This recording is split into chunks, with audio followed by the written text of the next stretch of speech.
Previously in Cinéclac. 1991. Une fois n'est pas coutume, les rôles s'inversent. Le docteur devient le professeur et le professeur devient le docteur. C'est-à-dire que c'est le professeur qui va mener le débat. Et oui, et le docteur va en profiter pour se reposer, peut-être un peu trop, puisqu'il va nous gratifier d'un festival d'âneries. Il va raconter n'importe quoi, complètement. Un homme à la dérive. Ah là là. En attendant, on va retrouver nos héros pour un petit survol de l'année 1991. 1991 sur Cinéclac. Cinéclac, du ciné et des claques. Toutes nos impulsions ne sont plus sous notre contrôle. Nous sommes leur bétail. Nous sommes élevés pour devenir des esclaves. J'ai vécu des expériences troublantes. J'ose pas en parler parce que j'arrive pas à expliquer les faits. Un pistolet philosophique. Le pire, c'est qu'ils pensent qu'on doit plus ce qu'ils racontent. C'est le genre de raisonnement que je déteste.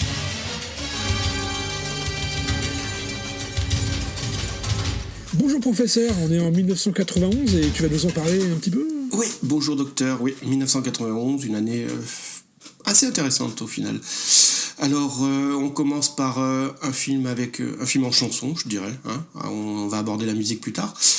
The Commitments d'Alan Parker. C'était bien. Ouais, c'est un très bon film où qui se passe à Dublin et où des petits jeunes essaient de monter un groupe de soul et le film et la BO est à l'image du film en fait, hein, puisque les acteurs étaient des inconnus, ils ont commencé et Alan Parker les a fait travailler, jouer ensemble et je recommande ce film et je recommande cette BO qui est très qui met la pêche quoi, qui est excellente. J'ai vu le film et je jouais dans un groupe de rock à l'époque et on était plein.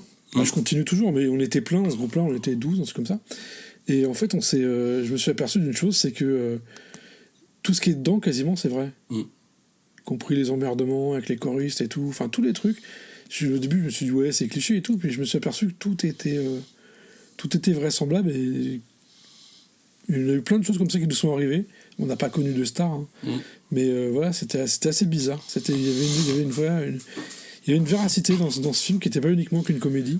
Et d'ailleurs, ce qui est un peu dommage, c'est que tous les comédiens, on n'a plus entendu parler d'eux. Non, c'est comme les personnages, ils ont repris un peu leur vie. Au final, j'ai l'impression que le film a un côté presque documentaire, quoi. On a l'impression on a l'impression de voir un making-of d'un film qu'on n'aurait pas encore vu. J'ai adoré. On est entre le documentaire et puis les vraies mises en scène. Donc c'est Alan Parker. Tu veux dire que c'est celui qui a fait Midnight Express ? Midnight Express, mais tu veux dire l'échelle de Jacob ? Non. Tu veux dire Non, l'échelle de Jacob, c'est Adrian Lyne. Oh là là là là là là. Oh la honte ! Bon, je voulais faire une vanne de merde, quoi. Je viens t'accorder qu'ils viennent d'Angleterre, qu'ils ont travaillé dans le milieu de la pub et qu'ils étaient contemporains. Mais je les confonds tous les deux parce que je suis pas fan. Sauf que les Commitments, j'aime bien. Voilà. Mais pour moi, c'est vraiment un super film, quoi. Alan Parker, oui, mais c'était aussi Fame, Pink Floyd The Wall. Donc, musique. Mais c'est pas bien, ça. La musique qu'il connaissait. C'est pas bien pour toi, c'est bien pour moi. Oh. C'est bien pour toi, parce que tu quittes. Tu sais, t'as toujours voulu avoir des trucs avec des chalumeaux, des étincelles et tout. Oui. Dans Fame. Tout. Pas moi. Non, mais non. Moi, les marteaux qui marchent comme dans ça m'intéresse pas. Tu confonds tout, mais les chalumeaux et tout, c'est Flashdance. Oh là là là là. Et Flashdance, c'est Adrian Lyne, mais le mec est confusion totale. On s'en branle, c'est des comédies musicales, j'aime pas. Sauf Devdas, qui est un film indien dont on parlera en 2002. Quand tu l'auras vu. Ok. Mais j'aime pas les comédies musicales. En vrai, ça me gonfle. Donc ouais, je les confonds toutes parce que j'ai honte. Et puis peut-être que je couperai ça au montage parce que je me suis humilié plusieurs fois de suite.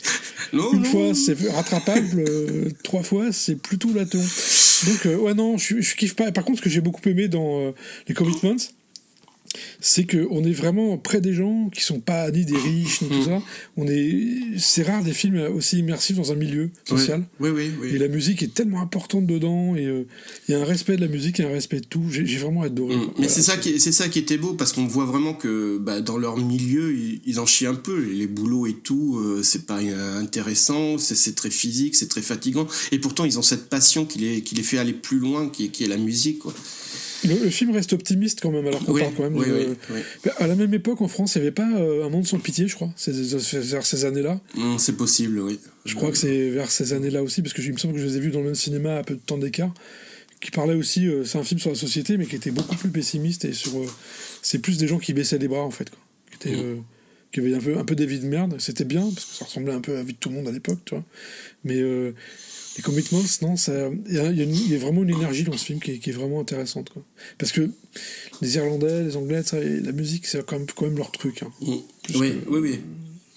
Plus que chez nous, quoi. Chez nous, c'est un divertissement. Chez eux, ça fait vraiment partie de la culture.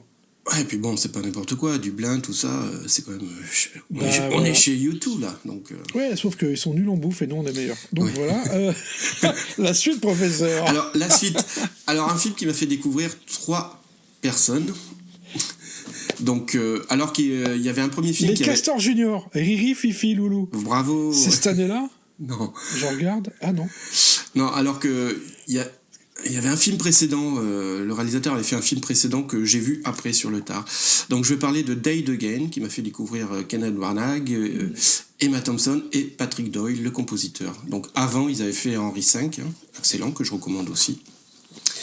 Et là, donc, auréolé du succès d'estime et critique d'Henry V, donc les États-Unis ont ouvert les bras à Kenneth Branagh et il a fait un petit film, c'est par rapport à ce qu'il fait maintenant, c'est un petit thriller, quoi, à base de... Il faisait plein de petits films à l'époque. Il avait fait Le Milieu du désert, qui était un tout petit film magnifique. Ouais, Peter Friends aussi. Ouais. Et donc Dead Again, c'est à base de meurtre, c'est à base de réincarnation même à un moment donné et tout ça, donc ça joue entre le passé le méga spoil, mais alors grave là, tout de suite c'est vrai. Là tu pouvais t'en passer dessus là, parce que franchement désolé, bon on va couper, non, tu couperas, tu couperas. Mais non mais bon, de toute façon on s'en fout, professeur, on spoil parce qu'on est censé parler à des cinéphiles qui ont déjà vu tout ça. Ça, c'est moche. Et donc le film se base sur un compositeur de musique hollywoodien dans les années 40, je crois, qui aurait assassiné sa femme.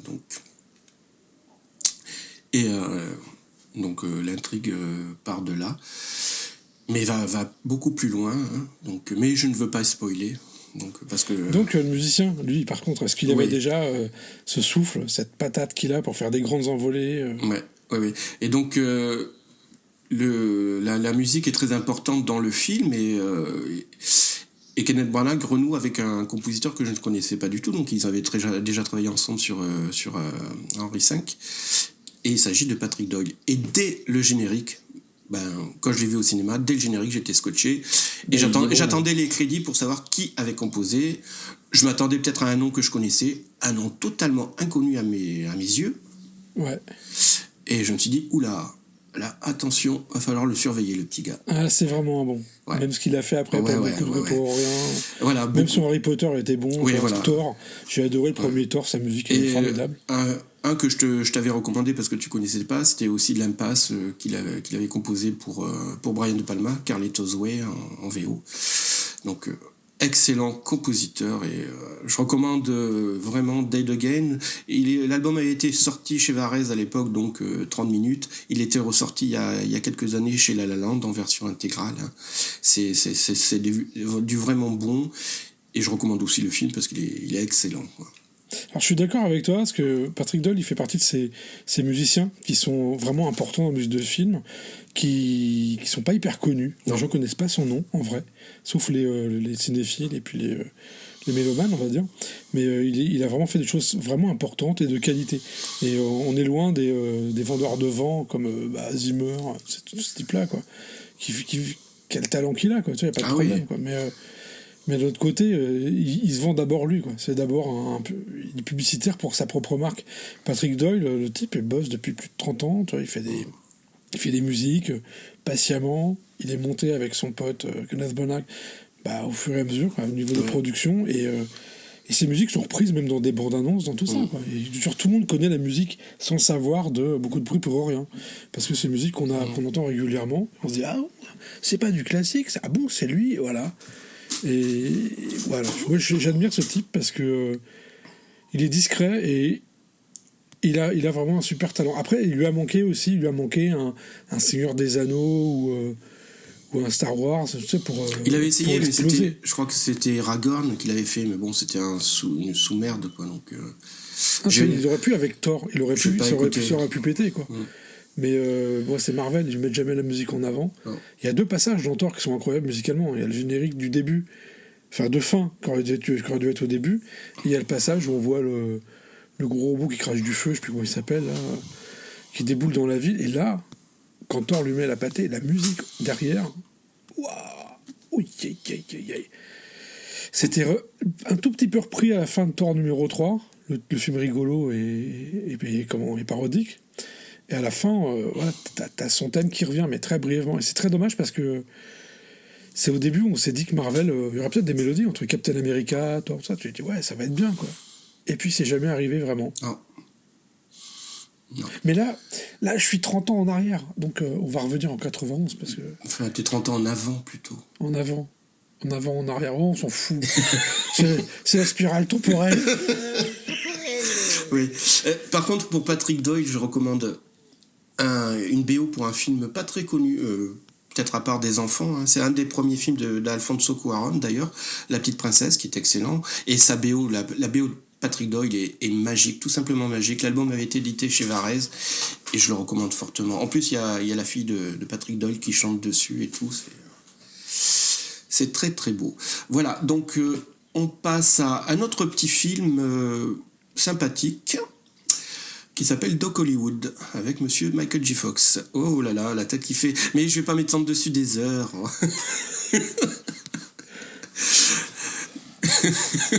Alors qu'il y avait Madame Bovary avec Isabelle Huppert à la même période. Tu vois, franchement, mais moi j'aime bien Doc Hollywood, Madame Bovary, on voit ça là, culturellement, t'es plus un Yankee qu'un Flaubérien. Ramène pas Isabelle Huppert, on va nous demander de faire le podcast.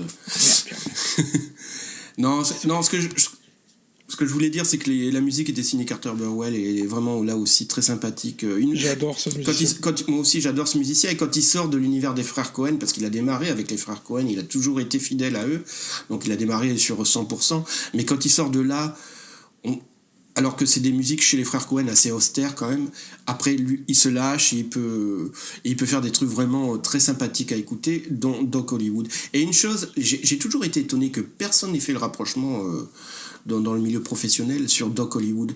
Vous regardez Doc Hollywood et après vous regardez Cars de Pixar. Cars, c'est carrément pompé sur Doc Hollywood, de A à Z. Il y a des voitures qui parlent dans Doc Hollywood ? Non, mais on a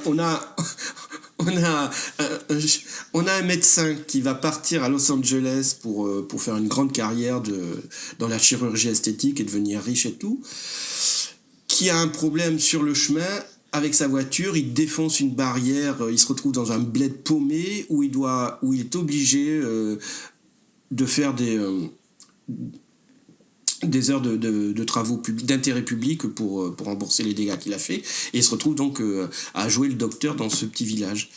Et qu'est-ce qu'on a dans Cars ? On a une voiture qui va pour aller faire une grande compétition à l'autre bout du pays, qui se scratche sur une barrière dans un petit bled paumé, qui va devoir être obligé de faire des travaux d'intérêt public pour rembourser les frais.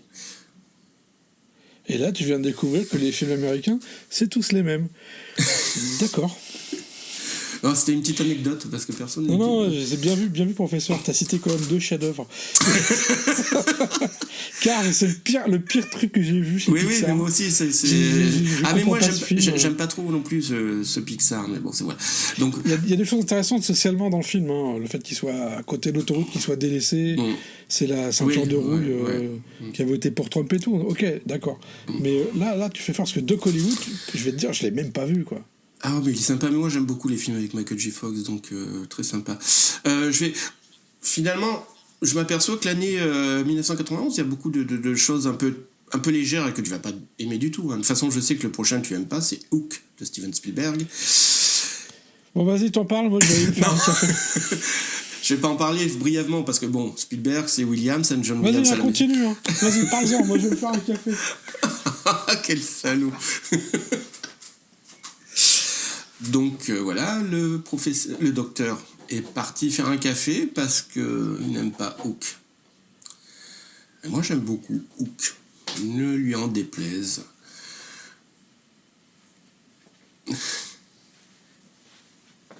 Il est où ton café ?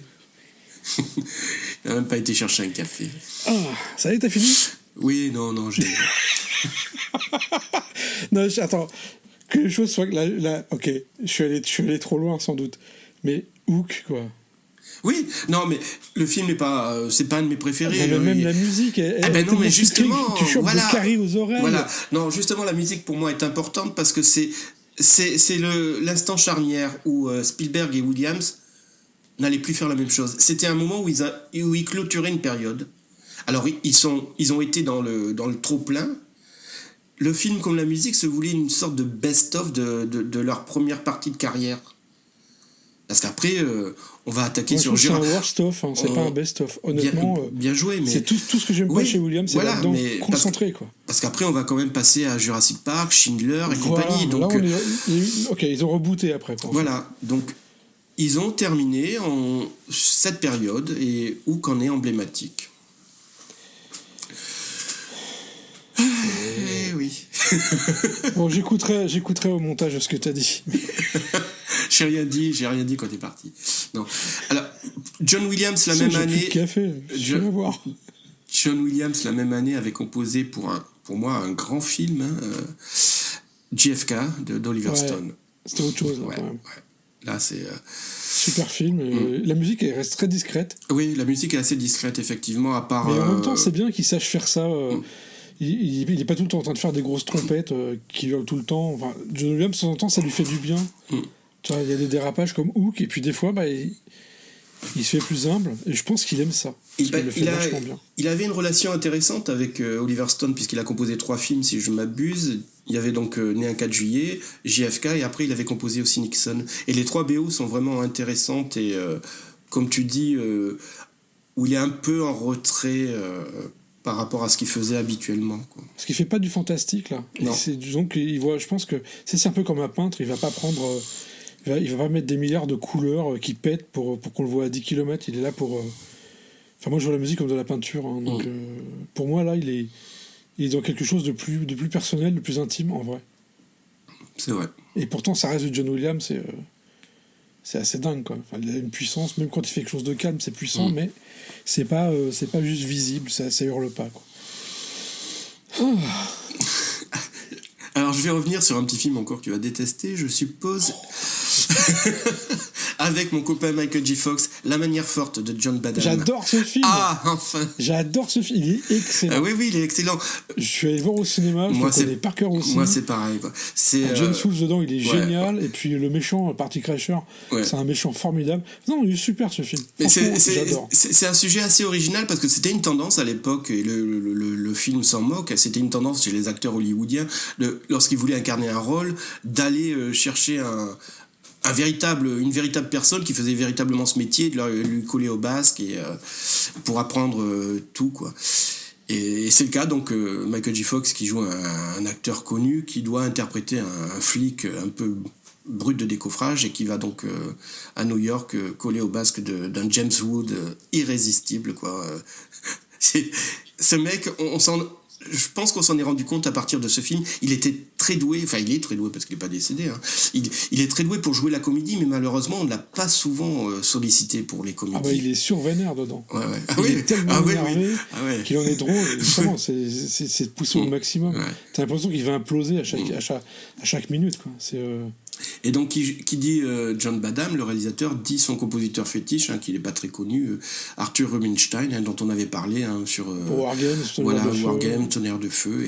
Et la BO de La manière forte est vraiment très bonne aussi, quoi. Voilà. Ouais, on a un bon souvenir aussi.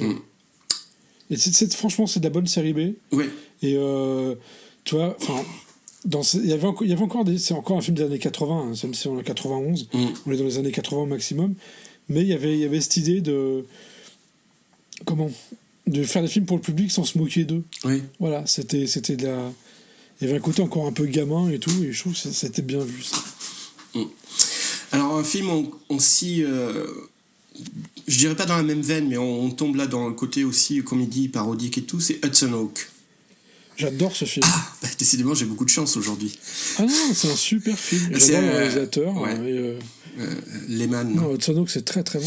Un film que Bruce Willis a porté, hein, c'est vraiment quelque chose qu'il voulait faire. Il fait la star dedans, il chante tout le temps. Ouais. Non. Et ce film, c'est un vrai délire, mais je le recommande parce qu'il est, il a été, ça a été un bide, hein, parce que je pense que beaucoup n'ont pas compris cet humour très décalé, comme par exemple tous les malfrats qui portent un nom de barre de chocolat et tout. Enfin, il y a des choses comme ça, des détails qui sont James Coburn, méchant, oui. il était bien. Ouais. Il avait fait le méchant dans Looker déjà. C'était un bon méchant, et puis mais il y avait quand même des passages ahurissants de dialogue. Ah oui, oui, oui. Quand le type dit ouais, tu te rappelles de moi, tu m'as empoisonné la vie ou je sais pas quoi, je vais me venger depuis des années. Il fait ah, t'es mon prof de physique. Il y a tout ce passage, enfin c'est complètement fou, quoi. Et j'adore ce film, quoi, avec des cambriolages minutés par rapport à une musique. Enfin, voilà, oui, parce que et une bonne humeur. Dans le film, Bruce Willis c'est un cambrioleur de haut vol, quoi, et avec son collègue l'excellent et regretté Danny Aiello, ils ont une façon de chronométrer leur forfait. Tu veux dire qu'il est mort, Danny Aiello? Non. Bah oui. Sérieux, il est mort? Bah ça fait longtemps.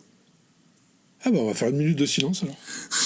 Ah là là là là. Ça, c'est moche. Il est méchant, il est taquin.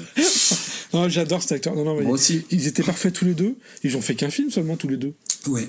Et donc, c'était incroyable, ça. Il y avait une alchimie complète avec voilà, oui. Donc, ça fonctionnait. Et donc, pour chronométrer leur forfait à la seconde près, quoi, plutôt que d'avoir un chronomètre, en fait, ils chantaient. Ils avaient des chansons excellent. qu'ils connaissaient par cœur et ils chantaient. Ils chantent super bien en duo et tout. Ils se permettent des petits pas de danse et tout. Enfin, c'est top. Ce film, il te met la banane. Exactement. C'est le même genre de film que. C'est le même genre d'époque qu'il y avait, tu sais, quand il y avait Booker Banzai, tout ça, quoi. C'était des films à l'humour complètement décalé. Booker Banzai, c'est bien avant, parce qu'on était en 86. Dans l'esprit, c'est ça, quoi. Voilà. Ça fait appel.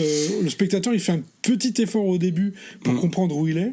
Et après, c'est super payant. On est bien. Ouais, mais c'est pas un film qui va être drôle pour le gag au premier degré, tarte à la crème, quoi. C'est clair, mais c'est des films qui malheureusement ne fonctionnent jamais, ne trouvent pas le public. Booker Banzai n'a pas fonctionné, Hudson Hawk non plus. Et pourtant, si vous voulez voir Andy McDowell en non en train de faire le dauphin, il faut regarder Hudson Hawk, quoi. Ouais. Non mais c'est vraiment un super film. Ouais. Moi, je me rappelais plus que cette année-là, bravo. Ouais. Et donc la musique est, parce qu'on l'a pas cité, de Monsieur Michael Kamen, hein, donc c'est pas n'importe quoi. Ça, oui, ça. Mais Michael Kamen a souvent été associé à, mine de rien, à Bruce Willis. Oui.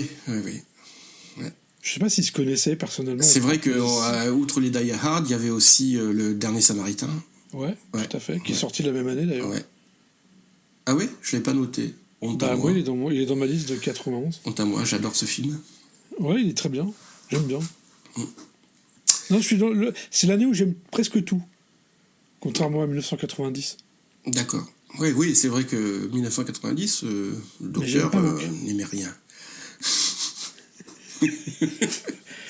Alors, mais bon, faut bien faire le gentil flic, méchant flic. Michael Kamen, t'as vu la transition, hein, prends-en bonne note, hein, parce que moi, c'est pas des coups. J'ai noté. Le professeur demande une transition. Michael Kamen, donc Hudson Hawk. Michael Kamen, pourtant, était sur le devant de la scène, mais pas avec ce film, avec Robin des Bois, Prince des voleurs. Qui était pas un bon film, mais qui était une super rigolade. Et moi, je le mets au même niveau que Hudson Hawk, tu vois. C'est-à-dire que tu peux le mater en film d'aventure premier degré. Oui. Et puis, à côté de ça, ce film, c'est n'importe quoi. Parce que dedans, le méchant, le chef de Nottingham, mais tu fais pipi de rire. Alan Rickman, dedans, il fait n'importe quoi. Ah moi, oui, quand je l'ai vu au cinéma, c'est clair. Je rebondissais de rire sur mon siège. Le mec est fou. Alors, je sais pas si c'est. Il a jamais fait un film aussi dingue, quoi. Enfin, au niveau de son jeu. Je sais pas si c'est conscient de sa part ou s'il était fan de Rhythmix, mais on dirait Dave Stewart. Il s'est grimé en Dave Stewart dans le film. Ouais, mais c'était les coupes de l'époque. Voilà, Robin des Bois, il a une coupe de douille. Voilà, franchement, c'est pas terrible. Alan Rickman, on a l'impression c'est un peu un rocker, quoi, dans le film. Mais dedans, il joue. Et comme tu dis, il est à fond, quoi. Voilà, il part dans tous les sens. Il est. Ouais, c'est vraiment un méchant. Et si le film peut être un peu à ce côté un peu peut-être décalé, dérisoire. Qui peut prêter à rire alors qu'il se voulait sérieux. Par contre, pour le coup, la musique de Michael Kamen, alors là, mais le film, c'est une très bonne comédie d'aventure. Il nous a fait quelque chose. Je trouve qu'elle est bien, quoi. La musique est formidable. Ouais, la musique est formidable. Pareil, elle a servi aux bandes annonces pendant des années. Hein, oui, c'est clair. Et puis, elle fait. C'est celle qui est utilisée, je crois, pour le logo Morgan Creek aussi au cinéma. Bah, et elle a donné. En fait, il a fait un standard, Kamen. Il fait des standards de musique de film. Et elle a donné lieu, donc, parce que donc à l'époque c'était aussi donc générique de fin, chanson sur le générique de fin, mais là pour le coup on reprenait le thème principal du film et il avait demandé à Bryan Adams et la chanson avait fait un carton quoi. Everything I do it for you. Eh bien, professeur, ouais, bon, ok, d'accord. Oui, je me souviens plus de la chanson de fin. Non, mais j'ai vu à ton œil que t'aimais pas. Non, mais j'aimais pas les chansons à la fin des films. Oui, je sais. Tu vois, autant à la fin d'un Bond, je trouvais ça cool, quand il y en avait. Mais sinon, j'ai toujours trouvé ça un peu... Enfin, je trouve ça un peu moche, quoi, en fait. J'aime bien voir la musique du film à la fin, j'aime bien quand il y a le crédit qui défile, t'es assis dans ton fauteuil, tu regardes... Oui, mais là... Tu t'es plongé une dernière fois dans la musique, tu vois, et je trouve que c'est vachement bien, ça. À la fin d'un Star Wars spécial dédicace au nettoyeur, voilà. Mais ce qui se passe, c'est t'es dans le film, t'entends encore t'es dedans, voilà. Oui, mais là, c'était une chanson avec la thématique du film derrière, donc c'est pas non plus... On n'a pas été chercher une chanson lambda pour coller sur le générique de fin. Donc moi, j'apprécie un peu, quoi. C'est un peu l'effet Bond, sauf que au lieu d'avoir la chanson au début, on l'a à la fin. Mais bon, on va rester dans la chanson, hein, si vous le permettez, docteur, avec un Disney, La Belle et la Bête. Alors, après le carton de La Petite Sirène, hein, donc Disney a décidé de reprendre notre duo qui vient de Broadway, Alan Menken et Howard Ashman. En fait, je dis, ils ont décidé de reprendre, mais un dessin animé, ça se fait pas du jour au lendemain. Hein. C'est 3-4 ans de travail en amont. Donc, je pense que même Alan Menken et Howard Ashman ont travaillé à la fois sur les deux à un moment donné. Ça devait se chevaucher, quoi. Il y a des choses qui se ressemblent de l'un à l'autre, mais pour le coup, ils sont vraiment... Dans La Petite Sirène, on ne le sentait pas trop encore, mais pour le coup, sur La Belle et la Bête, ils sont vraiment retournés à leur source, et ils nous ont concocté un vrai spectacle musical de Broadway, en fin de compte. Et à tel point que, on ne le sait pas peut-être en France, mais souvent, chez Disney, les dessins animés sont déclinés ensuite aux États-Unis en spectacle à Broadway. Et pour le coup... Les CD sont aussi édités, et moi j'avais trouvé le CD de la version Broadway de La Belle et la Bête, que je recommande fortement parce qu'elle apporte un plus par rapport à ce qu'on connaît du dessin animé, en fait. Tu sais que moi j'avais 2 versions du CD, c'est-à-dire la version française et la version anglaise.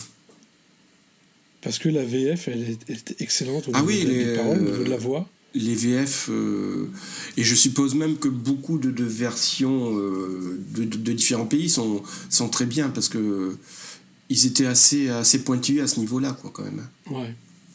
Ouais, c'est un super dessin animé, c'est un film, c'est un super film aussi. J'étais un peu embêté au début quand je suis arrivé dans la salle de cinéma, parce que j'ai adoré la version de Jean Cocteau, qui fait partie des grands classiques pour moi. Et je me suis dit, oh là là, ça pète de couleurs et tout. Puis en fait, je me suis laissé prendre. Et j'ai trouvé que c'était un voyage formidable, où on voit des assiettes danser, des tasses danser, des chandeliers danser, chanter aussi. Il y a eu un peu d'utilisation de numérique à bon escient, ça c'était génial aussi. Il y avait 2-3 passages pour les gamins dans la salle qui étaient assez flippants dans la forêt, franchement. Les gamins n'étaient pas tranquilles, donc on retrouvait tout ça, quoi. Et ça trahit pas comme ils ont pu trahir après avec Notre-Dame de Paris, par exemple, en faisant vraiment n'importe quoi là, chez Disney. Et ouais, j'ai adoré. La Belle et la Bête, c'est un grand, grand film. J'adore ce film. Porté par une grande musique. Le film avait été nominé aux Oscars en tant que meilleur film, et pas meilleur dessin animé, il faut le noter. Et en VO, je recommande, moi, j'aime beaucoup, j'écoute rarement la version française, mais j'aime beaucoup la VO, et je recommande la chanson principale, Beauty and the Beast, qui est chantée par Angela Lansbury, que beaucoup connaissent, peut-être pas par nom, mais connaissent le visage parce que c'est l'actrice de Arabesque, donc. Et elle chante, effectivement. Et magnifiquement. J'ai une chose, professeur, on m'avait rapporté une fois, un mec qui était animateur en centre aéré, là, il avait emmené les gamins au cinéma voir le film à l'époque. Et ce qu'il m'avait dit, c'était les gamins en fait étaient outrés parce que Gaston dedans, qui est l'abruti, meurt à la fin du film, alors que pour les gamins, c'était leur personnage préféré parce qu'il était drôle. Tu vois le truc ? Disney fait un film où le méchant est tellement débile qu'il fait rire les gamins, et quand il meurt à la fin, les gamins en fait ils avaient peur de la bête, quoi qu'il se passe. Je parle de petits, hein, tu vois. 6 ans, 7 ans, non, tu vois, 5 ans. C'est intéressant au final, mais ça voudrait dire qu'ils ont raté le message qu'ils voulaient faire passer, en fait. Parce qu'ils sont petits aussi. Parce qu'ils sont gamins, et eux, ce qu'ils voient, c'est que Gaston, il est hyper rigolo. Je veux dire, le type, personne crache comme Gaston, tu vois. Ouais. Et c'est... Ok, nous, pour nous, c'est un type dangereux, c'est un méchant, hein, c'est un vrai méchant, quoi. Il est détestable, tout ce qu'on veut, il est prétentieux, c'est un violeur potentiel en plus. Enfin, toi, le mec, il est pas cool, quoi. Et les gamins l'ont aimé parce qu'il était marrant, il était sympa. Voilà. Et c'est bizarre. Moi, je trouve que, toi, c'est un truc... ils ont dû avoir aussi des... Je pense qu'aux États-Unis, ils ont dû avoir des retours là-dessus aussi, Disney, quand même. Enfin, là, c'est mon truc, un petit aparté purement... comment dire, social. D'accord. Mais la musique, pour revenir à la musique, elle est formidable. Elle est inoubliable. Et les paroles s'apprennent à toute vitesse, par contre. Je sais pas si t'as remarqué, mais... tu vois le film 2 fois, tu connais les paroles, quoi. C'est incroyable. Le parolier Howard Ashman, faut lui rendre quand même beaucoup de mérite, hein, parce que avec Alan Menken, ils étaient dans une grande collaboration qui s'est arrêtée trop tôt, puisque Howard Ashman est mort du sida pendant alors qu'il travaillait sur le dessin animé suivant, qui était Aladdin, quoi. Je crois qu'après, ils ont dû prendre Tim Rice, il me semble, ou je sais plus qui. Mais ses paroles, ce qu'il écrit est vraiment superbe. C'est très précis, ça peut être drôle et tout. Il joue avec les mots magnifiquement, quoi. Il raconte bien l'histoire avec les mots, avec les dialogues. Oui, la description de la belle, en une chanson au début, on sait qui c'est. On connaît tout son environnement. Enfin, c'est virtuose, quoi. Ce morceau est un grand moment de cinéma et un grand moment musical. Et c'est pour ça que je disais, on est en plein Broadway. Là, on rentre vraiment dans un spectacle de Broadway où... Moi, je sais pas, je suis pas fan de comédie musicale, comme tu le sais. Le truc de musique, ça me gonfle. J'aime la musique, mais là, tu vois, pour le coup, j'ai marché complètement. Comme j'ai marché dans La Petite Sirène. Parce que l'histoire se raconte bien par la musique, par les paroles. Parce que c'est ça le principe des spectacles de Broadway. C'est que les morceaux chantés ne viennent pas là de façon anecdotique. C'est eux qui racontent l'histoire, en fait. Voilà. 1991, professeur. 1991. Alors, on va partir un peu dans les étoiles, hein, avec le 6e volet de Star Trek, Terre Inconnue en France. Un très bon Star Trek réalisé par Nicolas Meyer, qui avait déjà fait le second, hein, La Colère de Cannes, à qui l'on doit aussi l'excellent film C'était demain. Donc, on a un peu quand même quelqu'un qui s'y connaît et qui nous a fait un très bon Star Trek. Alors Star Trek, on avait Jerry Goldsmith, on avait James Horner, et là, qui c'est qu'on a ? Cliff Edelman. Bon, c'est qui Cliff Edelman ? Hein ? Personne ne le connaît. Il est... Et pourtant, il travaille, hein, il bosse, hein, le petit gars, mais il a jamais... Mais il coûtait pas cher, c'est pour ça qu'il a été pris. Ah, tu peux pas dire qu'il coûtait pas cher. Si, c'est pour des raisons économiques, je t'assure. C'est un non, mais compositeur... attends, ça veut pas dire qu'il est mauvais. Hein. Non, mais attends, tu vas pas... Le choix de ce musicien, ils avaient plus les moyens d'avoir Goldschmidt avec eux. Ne me refais pas le coup de l'autre fois, hein. Tu confonds pas avec Randy Edelman, on a parlé de Randy Edelman. Non, pour le jeu, c'est un de mes Star Trek préférés, le 6e. D'accord. Moi, le 6e, le premier, le 6e et le 8e, je trouve qu'ils sont déments, quoi. Et là, même le 2e. Mais en fait, j'adore Star Trek 6. Pareil, je l'ai vu au cinéma. Et j'ai adoré. La musique, elle claque tout de suite. Ben voilà. Et Cliff Edelman, il était habitué jusqu'à présent à des compositions vraiment très retenues, quoi. Il travaillait sur des petits films et tout. Et là, dès l'introduction de Star Trek 6, tout de suite, il nous fait un truc énorme et il cite carrément les planètes de Gustav Holst, mais avec un talent incroyable. Et d'ailleurs, Varèse ne s'y est pas trompé, parce que Varèse avait édité quelques années après un CD qui s'appelle Alien Trilogy, qui regroupait donc Alien, Aliens et Alien 3, donc Jerry Goldsmith, James Horner et Elliot Goldenthal, et ils ont demandé à Cliff Edelman d'orchestrer ces suites-là, quoi. Parce que c'était quelque chose que faisait beaucoup Varèse à un certain moment, quoi. Il demandait à un grand compositeur de faire un album autour d'une certaine thématique, quoi. Et je recommande Aliens Trilogy. Et je recommande de toute façon Star Trek 6 de Cliff Edelman. Bah, déjà, c'est un bon film, je recommande de le voir. Parce qu'il est ça parlait vraiment de l'époque avec Tchernobyl, avec la fin de l'URSS. Ça parlait de choses vraiment. Enfin, franchement, c'est bien. Enfin, après Star Trek 5, il devait faire quelque chose de bon, quoi. Parce que bon, Star Trek 5. C'était pas bon. Mais, par contre, tu vois, voilà. Mais moi, j'avais lu à l'époque qu'ils avaient pris ce musicien parce que. C'est une histoire d'argent, quoi. Ni plus ni moins. C'était que ça. Mais pour le coup, ça a été une bonne pioche. Hein. Ah, mais oui. Parce que Goldsmith, il avait fait Star Trek 5, mais franchement, il a dû le faire au rabais. Ah oui. Parce que quand tu écoutes Star Trek 5, même la musique, tu te dis, ok, Goldsmith, il a pris l'argent, et puis il a vu où il était, et puis. Mais il a eu raison, quelque part. Hein. Le film était tellement naze que celui-ci, non. Je trouve en même temps, ça a fait du bien que ce soit plus Goldsmith, je t'avoue. Ça a fait du bien parce que ça a proposé autre chose. Et du début à la fin, la musique est présente. Oui. Elle est assez forte. Hein. La musique, c'est même assez fort dans le film. Et elle fait vraiment bien le boulot. Et moi, j'ai bien aimé. Voilà. J'ai beaucoup aimé. Et c'est mieux que ce qu'il va y avoir après dans les Star Trek. 1991, professeur. On va rester dans la musique vraiment qui est forte. Hein. On va parler des nerfs à vif de Martin Scorsese. Ouais. Alors la musique, pour le coup, les nerfs à vif, hein, c'est je suppose que tout le monde le sait, c'est un remake d'un film américain. Cape Fear, oui. Et le film original avait été composé par Bernard Herrmann. Et là, l'idée de génie de Martin Scorsese, c'est de se dire, je vais garder la BO de Bernard Herrmann parce qu'elle est excellente. En plus, Bernard Herrmann avait travaillé avec Scorsese sur son dernier film, hein, on en parlait dans le premier podcast, Taxi Driver. Mais il s'est pas contenté de se dire je vais garder la BO de Bernard Herrmann de Cape Fear. Il a été voir le compositeur avec qui il travaillait beaucoup à cette époque, Elmer Bernstein, et il lui a demandé de réorchestrer ça pour avoir un son beaucoup plus puissant et beaucoup plus contemporain. Et alors pour le coup, Elmer Bernstein a fait quelque chose de vraiment étonnant, quoi. Dès que vous lancez le CD de la BO, alors là, vous en prenez plein les oreilles, ça dépote, mais grave. Les cuivres sont à fond. Ouais.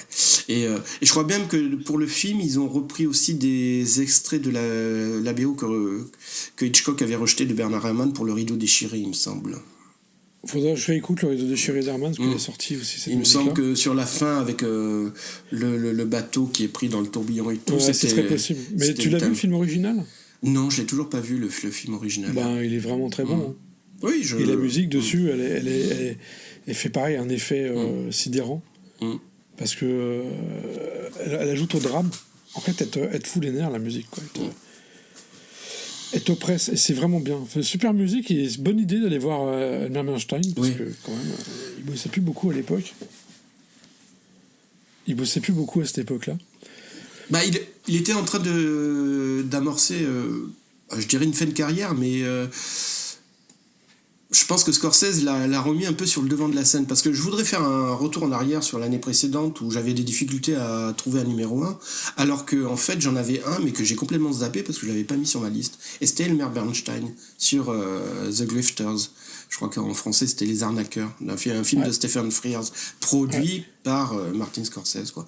Et sa musique était vraiment excellente là aussi. C'était un orchestre assez réduit, mais avec en plus l'introduction de synthé et tout ça. Mais pour le coup, justement parce que l'orchestre était réduit, Bernstein pouvait se permettre de jouer justement avec les instruments et tout ça. Et quand on est amateur de musique de film, c'est quelque chose qu'on aime beaucoup, quoi. Entendre comment les instruments se répondent l'un à l'autre et tout ça. Parce qu'aujourd'hui, on n'a plus. Si je devais faire une comparaison, parce que je suis pas musicien, donc je peux pas parler en termes musicaux, mais à la limite en termes cinématographiques ou en termes picturage, je dirais qu'aujourd'hui, un orchestre, on l'aurait sur une même ligne.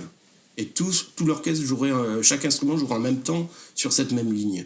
Alors que Hans Zimmer dans Gladiator, tout le monde joue la même note. Voilà.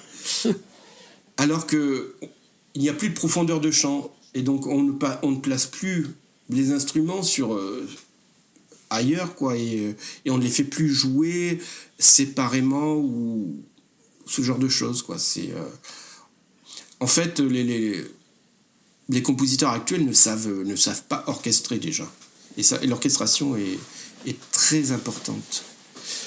T'as remarqué la carrière d'Elmer Bernstein, c'est un peu bizarre, il faisait comme des grosses productions à une période, dans les années 60.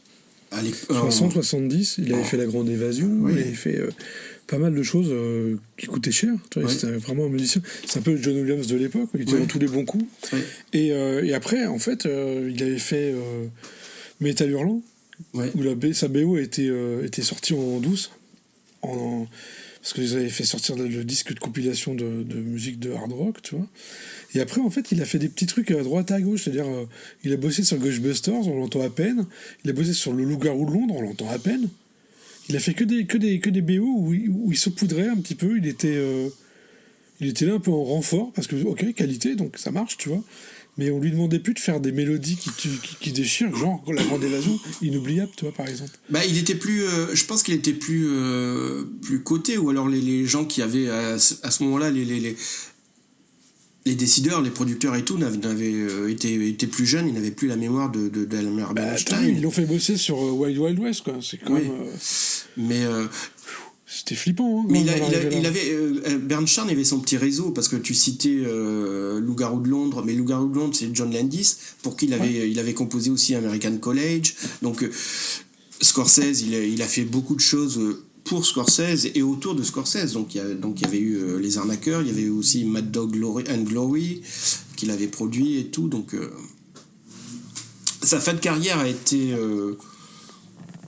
plus confidentielle, et on le sentait déjà avec Les Arnaqueurs, il avait réussi à trouver un renouveau musical, en fait. Même si on reconnaissait derrière la patte Elmer Bernstein, il avait réussi à se renouveler. Ouais, Et c'est ça qui est intéressant avec les bons musiciens, c'est qu'ils arrivent toujours à trouver une période où ils se renouvellent, où ils font quelque chose de...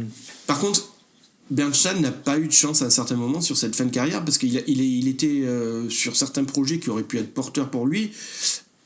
Et ses musiques ont été rejetées, comme Gang of New York de Scorsese, justement, de son pote Scorsese. Sa BO a été rejetée. Oui, mais Gang of New York, le film il était charcuté, mais ça se voit énormément. Il manque 40 minutes au moins à la fin.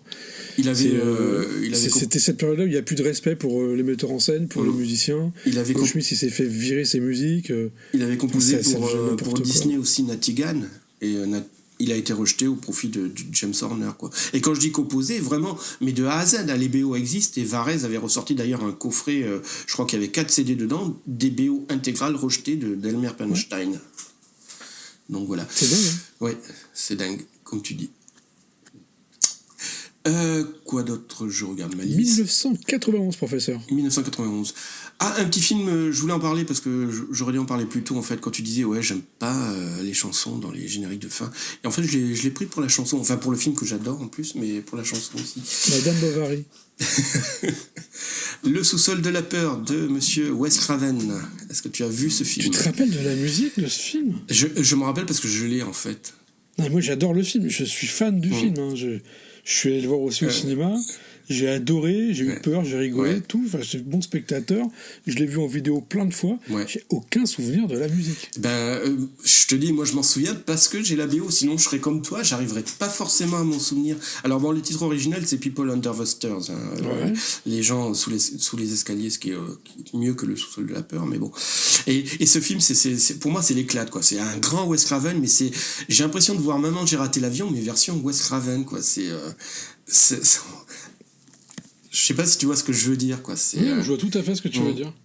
Et je sais pas si c'est fait exprès, mais il y a des choses moi qui sont des clins d'œil quelque part, parce que le couple, les antagonistes sont les mêmes acteurs qui jouaient un couple exactement aussi dans la série Twin Peaks. Ouais. Et donc, bon, la musique, on a 2 compositeurs dessus, hein, Graham Revell et Don Peake. Don Peake, je connais pas trop. Graham Revell, donc on le connaît un peu mieux. Mais comme tu dis, si j'avais pas trouvé un jour comme ça dans une brocante le CD, je m'en souviendrais peut-être pas. Mais je l'ai le CD, c'est ça le pire. J'avais aussi trouvé d'occasion, mais je l'ai écouté une fois et puis ça m'a pas marqué. Et moi, ce qui m'a beaucoup plu, c'est la chanson qu'on entend à la fin. Donc une fois quand tout est résolu, on a la chanson qui commence. Et en fait, c'est un morceau de rap par un groupe. Alors moi, le rap, je connais pas du tout, donc j'ai noté le nom. Redhead Kingpin and the FBI. Donc ils nous chantent un morceau qui s'appelle Do the Right Thing, qui n'a rien à voir avec le film de Spike Lee. Mais j'adore cette chanson parce que c'est un amour un peu déplacé quelque part par rapport à autre chose. C'est parce que pour moi ça sonne comme du pur Prince, quoi, quand il travaillait avec The NPG, quoi. Donc on sent vraiment, on a l'impression d'écouter un morceau de Prince, et ça moi j'adore de toute façon. Donc dès que c'est pas du Prince, mais c'est tout comme, et c'est un excellent morceau que j'ai d'ailleurs trouvé sur Spotify, donc précipitez-vous. Merci professeur de penser à nous. Et avec plaisir. Professeur, 1991, est-ce que par exemple tu vas nous parler du silence des agneaux? J'en parlerai tout à l'heure, mais je voulais te parler de ton petit copain Hans Zimmer. Parce que, bah non, je pensais que t'allais aller sur Howard Shore, parce que, mais bon, Hans Zimmer, attention, quand on joue trop avec le feu, professeur, on fait pipi au lit. Oh là là, c'est pas joli, joli. Ouais, c'est la blague qui se fait. Oh là là là. Auditeurs, si vous trouvez l'explication, envoyez-la moi, parce que je vois pas trop le rapport, mais... Ah mais c'est ce qu'on dit aux enfants, faut pas jouer avec le feu, parce que ça fait faire pipi au lit. Du coup, ils arrêtent de jouer avec le feu. D'accord, non, on m'a jamais dit ça. Mais, alors Hans Zimmer, je l'ai sur 2 films. Il a dû en faire plus, parce que bon, ça commençait à en faire beaucoup. Donc je l'ai sur un gros film, mais pour moi c'est pas du Hans Zimmer, c'est du Shirley Walker, parce que elle était son orchestratrice. Donc c'est Backdraft, un gros film.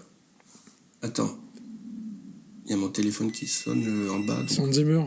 Ouais. T'appelles. Allô Hans? Ah, monsieur le professeur, vous arrêtez de dire des conneries de moi. Je vais venir vous changer avec quelques amis.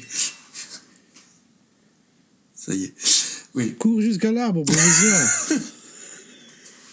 Donc Hans Zimmer. Je suis désolé. C'est la période électorale, c'est fou. Donc j'accélère parce que j'en ai encore, j'ai plein de titres en plus. Mais oui, mais c'est pour... T'as vu comment c'est quand on s'en occupe. Il y a un moment, faut faire des choix. Donc Backdraft, oui, c'est un gros film à l'ancienne. Ron Howard a voulu faire un film. C'est un putain de film génial, catastrophe d'action, avec des flammes incroyables, des effets spéciaux d'enfer. Un gros casting et tout. Et Ron Howard à la réalisation en plus, quoi. Ouais, c'est ce que je viens de dire. C'est pas rien, quoi. C'est ce que je viens de dire. Et mais je t'ai pas entendu parce que en fait, je te regarde et je t'entends pas. T'as dit Ron Howard? Je suis désolé, j'ai pas capté. Oui. Ou alors j'ai peut-être dit Richie Cunningham, je sais pas, mais. Autant pour moi. Et donc. Et donc la musique. Je couperai. Je suis le maître des ciseaux. On l'a perdu là. Ah, vas-y. Et donc, pour le coup, Hans Zimmer nous a fait une composition qui devait de porter le film, donc vraiment, j'allais dire presque bourrine, très patriotique. Non, vraiment héroïque. Héroïque, ouais. Donc, et puis très américaine, tu sais, il y a un côté fanfare, et puis très émotion un peu forcée, très puissante. Bien, quoi. Et quand je dis que c'est pas pour moi du Hans Zimmer, mais du Shirley Walker, parce que c'est elle qui a orchestré, et de toute façon, que ce soit avec Hans Zimmer sur ses débuts aux États-Unis, ou avec Danny Elfman et tout, bah, on reconnaît sa patte à... ou John Carpenter aussi, hein, c'est... Ouais, non, c'était une très très grande musicienne. Je pense qu'elle a certainement plus de crédit que ce que les livrets et tout lui accordent sur les BO, quoi. Je pense que... Je trouve pas que c'est un milieu un peu macho, la musique de film, parce que carrément, il n'y a pas beaucoup de femmes, oui. Mais je pense que Hans Zimmer a dû lui dire, tiens, j'ai 3-4 notes là, et puis elle a dû faire toute la BO, quoi. Je le vois très bien faire ça. Ah ouais, non, ça c'est clair. Et j'ai eu l'idée de le faire jouer par 12 pianistes en même temps, histoire de faire une vraie musique, et puis non, c'est pas une bonne idée, Madame Walker. Bon, je vous laisse faire. C'est à peu près ça, quoi. Et à côté, il a fait un petit film que j'avais découvert sur, je crois que c'était sur Canal, qui s'appelle K2. Donc K2, c'est la plus grande montagne au monde, et le pic le plus difficile à escalader, hein. Des gens, on trouve la mort, donc. Un film c'est avec... pas le K1 qui est la plus haute? Non, il me semble que c'est le K2. Sinon, ils auraient fait un film qui s'appelle K1. Peut-être que K2, c'est la suite de K1. Qui s'appelle K3, qui était un direct ou DVD. Tu sais pas. Et après, on a eu... Quand je suis en train de te troller, professeur. Bref. Je suis désolé, je te regarde te débattre devant mes conneries. viens faire le podcast. Ouais, C'est toi qui présentera cette fois. Vas-y, tiens, vas-y. C'est bien. j'ai les tomates. Vas-y, quand je le fais, je vois ton air à chaque fois que tu regardes. Ça me fout les glandes. Je suis en train de dire une connerie. Donc le film, c'était film réalisé... K2, on parle de K2. Oui, K2. Je crois que c'était réalisé par Frank Rodam. Je crois que c'est pas un réalisateur qui a fait grand-chose. Il a fait quelques films, dont des films tournés directement en vidéo à l'époque. Frank Rodam, Ouais. il avait fait ça avec Sting. C'était un des pionniers des films tournés en vidéo. Alors, en résolution de merde et tout, mais... Oui, il avait fait avec Sting The Bride. Ouais, Frankenstein, je crois. Mais je l'avais vu au cinéma, hein, c'était pas en vidéo. Tu l'as vu ? Oui, j'avais été le voir au cinéma. Hein. Ah oui, il me semblait que c'était tourné en vidéo. Non, il avait... c'était dans les... Je crois que c'était en 85 ou quelque chose comme ça. Et ça avait été un... Ça se voulait important, quoi. Mais bon, j'en garde pas de souvenir de ce film. Et, donc K2. Oui, K2. Et donc il y avait Michael Biehn dedans, dans le rôle principal. Michael Biehn qui sortait des films du Cameron et qui avait une certaine popularité à ce moment-là, quoi. Qui n'a pas duré longtemps, mais... Ouais, c'est clair. C'est dommage, hein. Il était cool, lui. Et la BO de Zimmer est intéressante. J'arriverai pas à la décrire parce qu'elle part un peu dans beaucoup de directions. Mais pour le coup, l'album édité chez Varese, et je reviens à ce que je disais à un moment donné dans le podcast précédent pour Fenêtre sur Pacifique, de Hans Zimmer aussi, l'album édité par Varese comportait 2 suites. 2 grosses suites l'une de 20 minutes ou quoi, et l'autre quasiment pareil, quoi. Et ce qui est vraiment le format idéal pour écouter du Zimmer, parce que lui... comme son écriture n'est jamais... Enfin, il n'arrive pas à écrire des morceaux qui vont se tenir. Et donc, en mettant un peu tout ce qu'il a... en travaillant un peu sur le collage, ça donne des choses qui ma foi, sont intéressantes, quoi. Ouais. Et il aurait dû je la connais pas du tout, donc je suis très curieux. J'espère que tu vas la mettre sur Spotify. Et je l'ai pas trouvé sur Spotify. Je te l'enverrai. J'espère que tu m'enverras les MP3, alors, parce que je suis curieux du coup d'entendre. Deux suites, ça s'écoute bien tout seul, ça c'est cool. Je te l'enverrai tout à l'heure, ouais, parce que je l'ai pas trouvé malheureusement sur Spotify. Donc voilà. J'ai ensuite qu'est-ce que j'ai d'autre ? Ah oui, j'ai justement ce matin, je m'étais dit tiens, voyons, est-ce que j'ai oublié des trucs ? Alors, c'est pas forcément pour le film, hein, c'est parce qu'en fait, c'est le second d'une trilogie et le premier était sorti en 86 ou 87 et on l'avait pas abordé. Et là, pour le coup, pour le second, donc, j'ai parlé de Y a-t-il un flic pour sauver la reine, et là en 91... Je croyais que t'allais parler de Terminator, moi. Ah oui, je l'ai cité aussi, Terminator 2. Ouais, bon. Ouais, Terminator 2, quoi. Ouais, bon, Brad Fiedel qui fait un peu plus que sur Terminator 1. Non, parce que là, il a eu le temps de finir sa musique. Dans le premier, la musique, elle est sortie, elle n'était pas terminée. J'ai lu une interview du musicien, il disait, ouais, on n'a pas eu le temps, ça s'est fait à l'arrache à la fin, donc il y a des pistes qui manquent. Après, le dépouillement dans la musique en elle-même, ça faisait que c'était plus angoissant qu'autre chose. Tu sens qu'il y a un truc qui est bancal dans la musique, quoi. Et là, il a eu vraiment des moyens. Et sa musique, bah, c'est pas une super bonne musique, mais on s'en rappelle, quoi. Ouais, non, mais je suis d'accord avec toi, je l'avais listé, mais bon... Ouais, j'allais en parler, peut-être, mais... J'ai tellement de choses. Non, mais je voulais parler de... Donc en anglais c'était The Naked Gun, hein. Donc je voulais te parler de ces films Y a-t-il un flic, tout ça, parce que je voulais parler de Ira Newborn, hein. Et il se trouve qu'en 91 en fait Varese avait édité un CD qui regroupait les 2 premiers films, hein, que justement je l'ai retrouvé ce matin et je me suis mis à le réécouter. Quelques années après, il y a La La Land qui a fait un coffret de 3 CD qui regroupe les 3 films, les 3 Y a-t-il, avec les compositions intégrales de Ira Newborn. Et je voulais en parler parce que Ira Newborn, il n'est pas très, très connu, ou alors quand je traîne sur les forums de musique de film, personne ne le cite parce qu'il fait que des petites comédies et tout.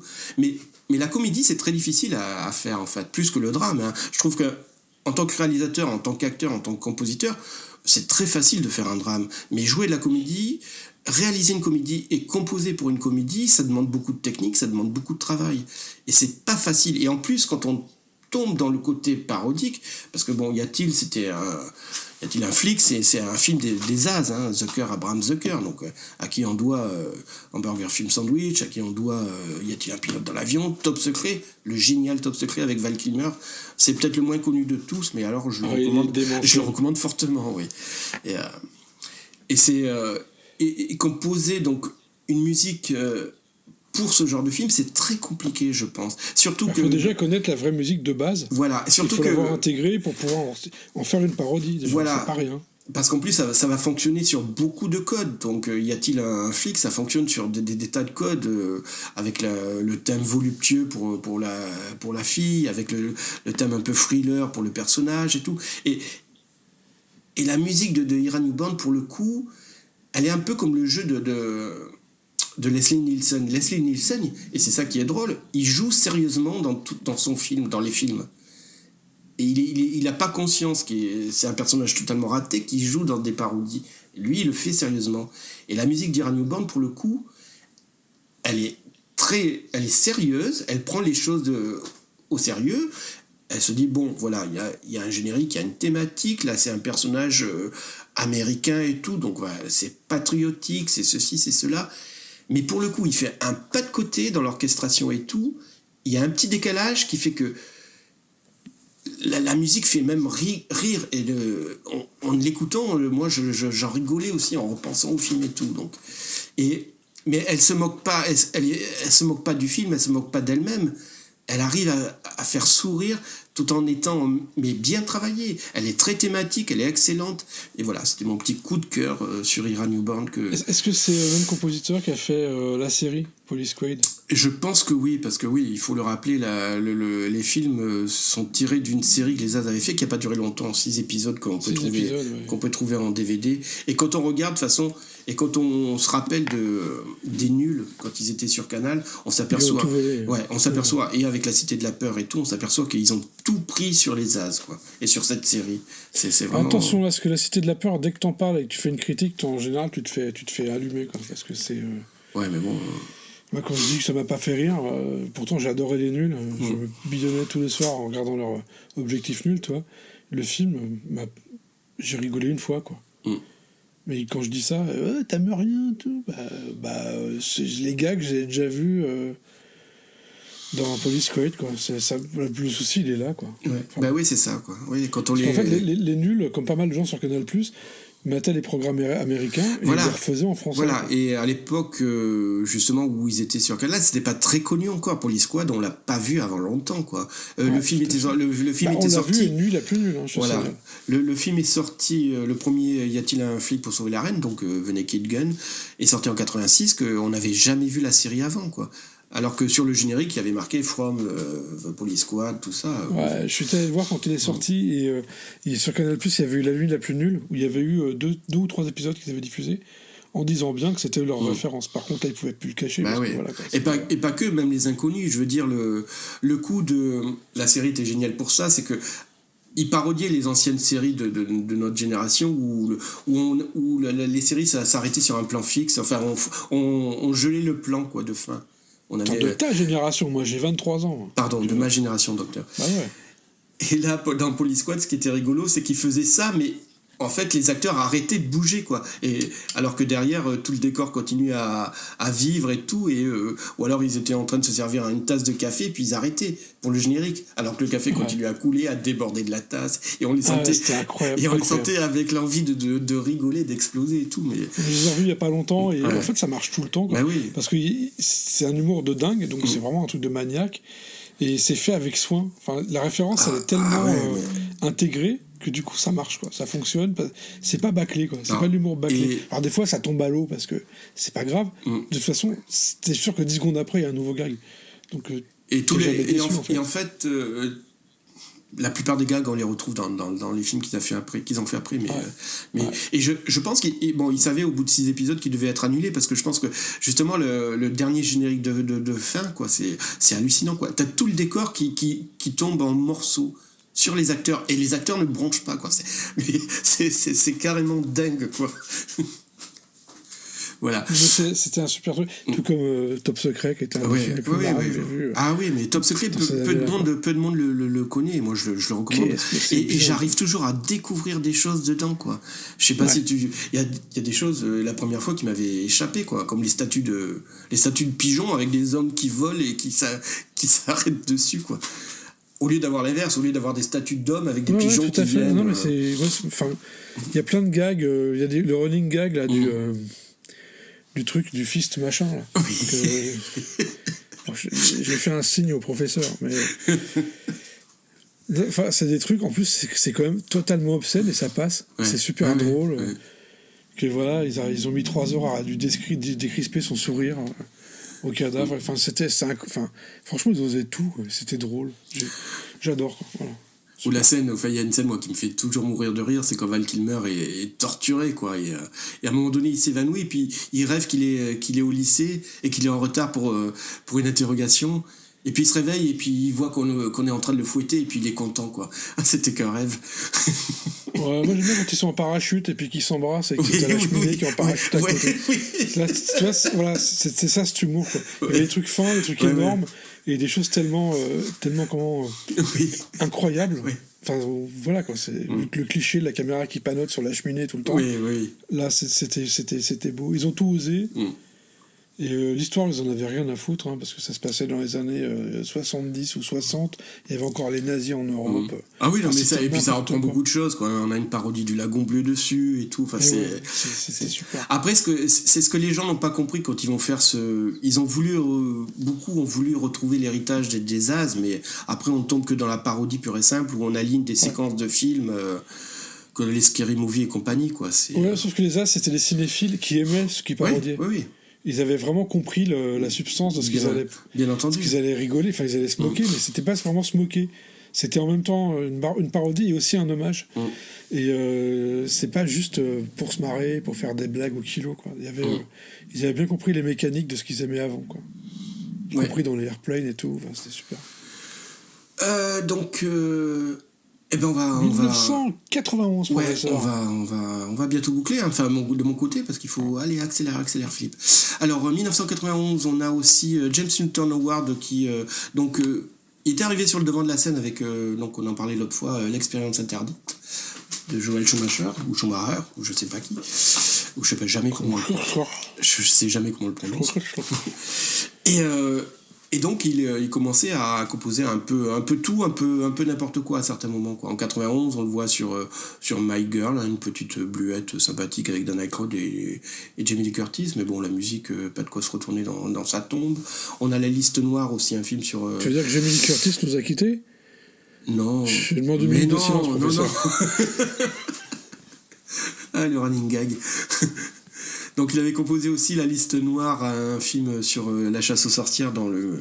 excellent film. Ouais, avec après, c'est un peu les dossiers de l'écran, quoi. Mais c'était bien. Avec Robert De Niro et Annette Bening.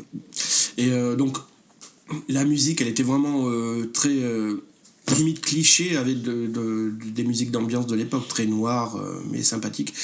Il avait fait Le Prince des Marais de Barbra Streisand. Pour le coup, gros film, grosse musique, mais alors là, il est tombé dans le sirupeux que ça en pouvait plus, quoi. Pourtant, mais tu kiffes Barbra Streisand, toi. Ouais, je kiffe. Barbara, pas Barbara. Ouais, c'est ce que j'ai dit, Barbra Streisand. Ouais, j'adore Le Prince des Marais, quoi. J'avais adoré Yentl, j'adore Le Prince des Marais. C'est incroyable, professeur. Tu es mon modèle. Ouais, je sais, merci. Et en 91, il a composé une grande musique pour un grand film, peut-être pas connu pourtant, mais qui s'appelle Grand Canyon de Laurence Kasdan. Donc, oui, tout à fait, vas-y, continue. Film choral. Je suis curieux de voir comment tu vas en parler. Justement, ça va être difficile de parler.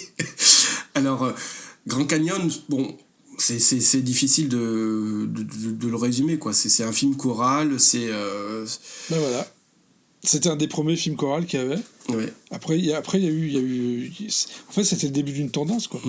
Il y a eu des films chorales avant qui existaient, mais... Est-ce qu'on dit des films chorales ou des films choraux ? Peu importe. Ça dépend si t'es sous l'eau ou pas sous l'eau. J'attendais, je me suis dit, je vais lui lancer la perche. Il a marché. Bah, évidemment que j'ai marché. Mais bon, parce qu'il y avait eu, même en France, il y avait eu des films comme ça où t'avais une bande d'amis, machin. Ok. Mais là, ça envoyait vraiment, ça créait vraiment un style avec tout. Ce qui allait devenir presque dépensif, quoi, en fait, quoi. La façon de tourner à l'américaine. Ouais. Et juste, ce film est important, mais par contre, il n'est pas très connu. Hein. Non, il n'est pas pas du tout, je crois. Moi, il est important, mais pas connu. J'avais été le voir au cinéma parce que bon.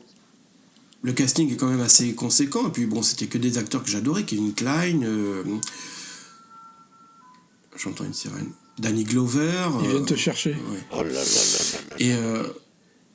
Et donc, et puis c'était un sujet qui m'intéressait, c'est un film très introspectif, hein, puisqu'en fait, compte, c'est les personnages qui sont au tournant de leur vie et qui ont tous une crise existentielle, quoi, et qui cherchent des réponses.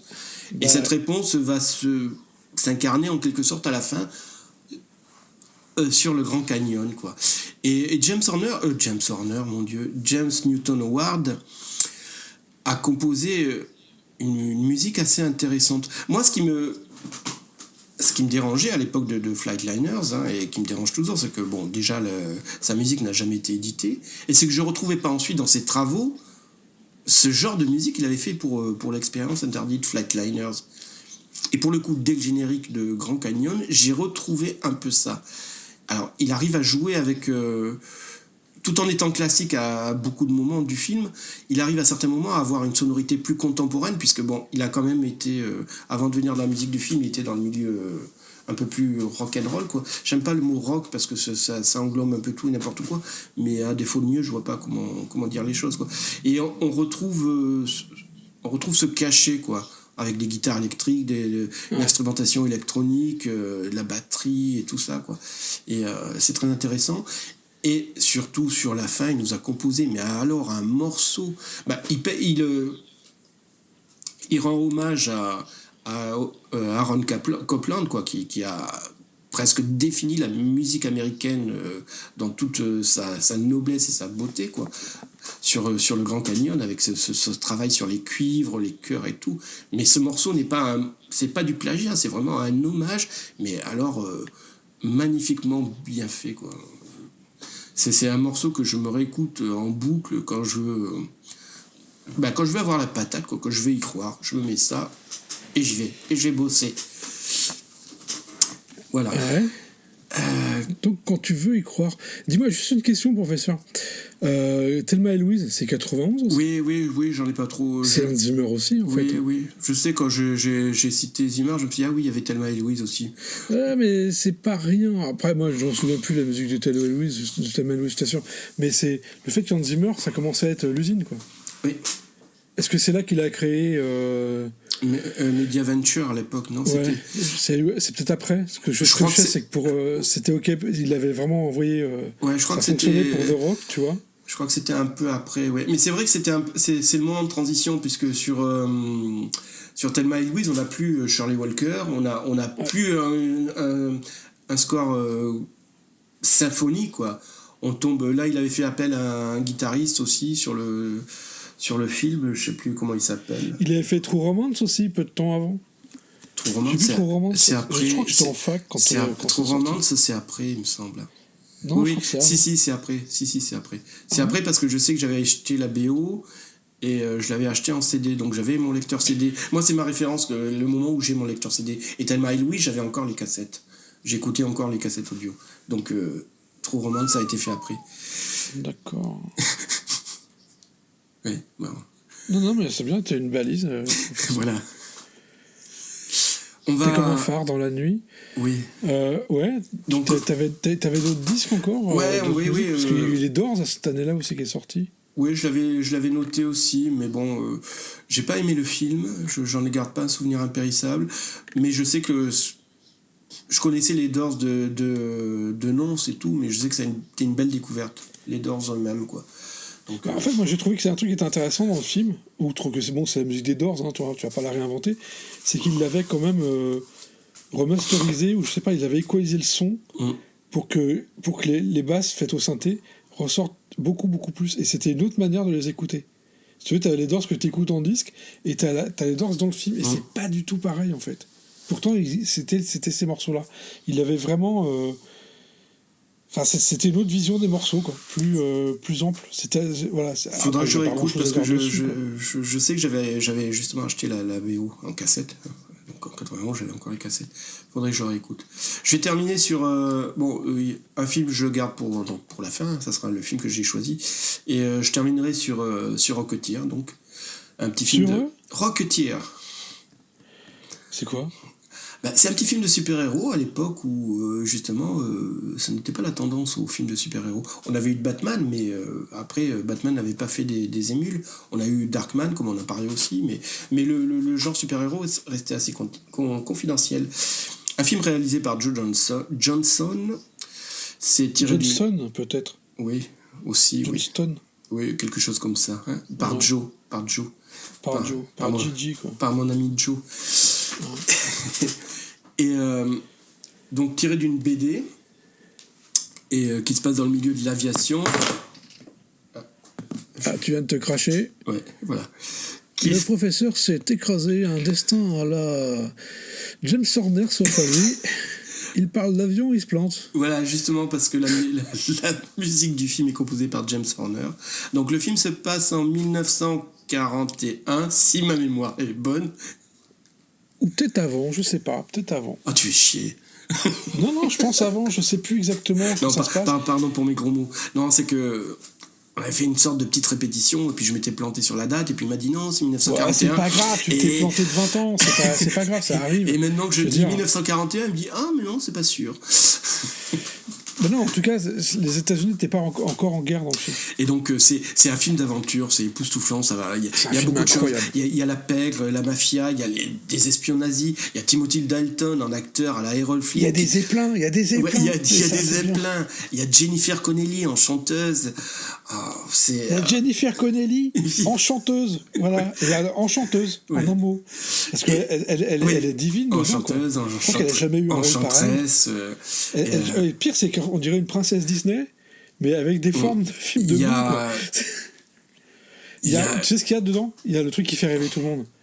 Il y a un jetpack. C'est ce que j'allais te dire. Il y a le jetpack. Le jetpack qui avait été conçu par... Oh, j'ai plus son nom. Le milliardaire célèbre... Ah bah oui, Leonardo DiCaprio. Oui, voilà. The Aviator. Oui, Howard Hughes. Ouais, c'est bien, je te laissais un peu galérer là. Voilà, parce qu'on a... C'est toi le spécialiste de l'aviation, c'est pas moi. On a Howard Hughes dans le film. On a donc un gars qui trouve le jetpack et qui va devenir un super-héros, enfin qui va essayer de devenir un super-héros. On a un film mais qui a les nazis aux trousses. Et voilà, et qui veulent récupérer le jetpack, et les nazis qui sont commandés par... Ah, on va pas le dire, sinon on va spoiler. On va pas le dire. Ok, donc dans ce film-là, il y a Timothy Dalton qui joue. Voilà. Qui joue le rôle d'Errol Flynn. Et Errol Flynn qui était connu pour avoir quand même des sympathies avec les nazis, quand même, il faut le savoir, dans la réalité. Mais ils auraient peut-être pu l'utiliser aussi dans le film, histoire de faire de Timothy Dalton, je sais pas, mettons un nazi. Tu vois, ça aurait été intéressant. Ça aurait été une bonne idée. En fait, ça aurait été une bonne toujours idée, est-il que je recommande de voir ce film assez méconnu, ce qui est dommage, parce que c'est un film qui se voit du début à la fin, mais avec un sourire au visage, quoi. Parce que qu'on soit gamin ou qu'on soit adulte, ça se regarde pareil, en fait. C'est un vrai plaisir de film d'aventure. Et James Horner, adorant l'aviation, et donc ayant lui-même volé et tout, ayant des avions... Il en est mort. Et il en est mort, malheureusement. Il est mort de sa passion. C'est vraiment la mort la plus débile possible pour un musicien, c'est de se planter en avion.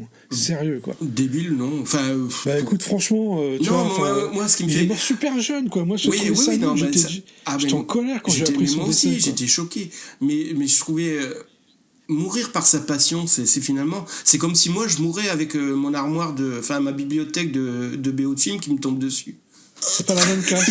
Parce que moi, j'imagine... moi, je meurs sous ma guitare qui m'est tombée dessus, quoi. Tu vois, ouais, super. C'est pas la classe, quoi. Le crash d'avion, c'est quand même un peu plus... Toi, c'est à l'américaine, quoi. Surtout plus grand. Non, j'étais déçu parce que c'était pas un musicien fini, déjà, au niveau artistique. Et les gens l'aimaient bien. Ouais. C'est vraiment une mort stupide, quoi. Enfin, tu vois, c'est même pas une maladie, c'est même pas ça, quoi. C'est une mort stupide, mais il nous a laissé beaucoup de choses, beaucoup de belles choses. Oui, et Rocketeer en fait partie. Je recommande amplement. Dès le générique de début, quoi. On est porté par cette musique magnifique. Mais c'est un super film qui est homogène du début à la fin. Il y a des bons effets spéciaux. ILM, ils se sont défoncés pour le faire.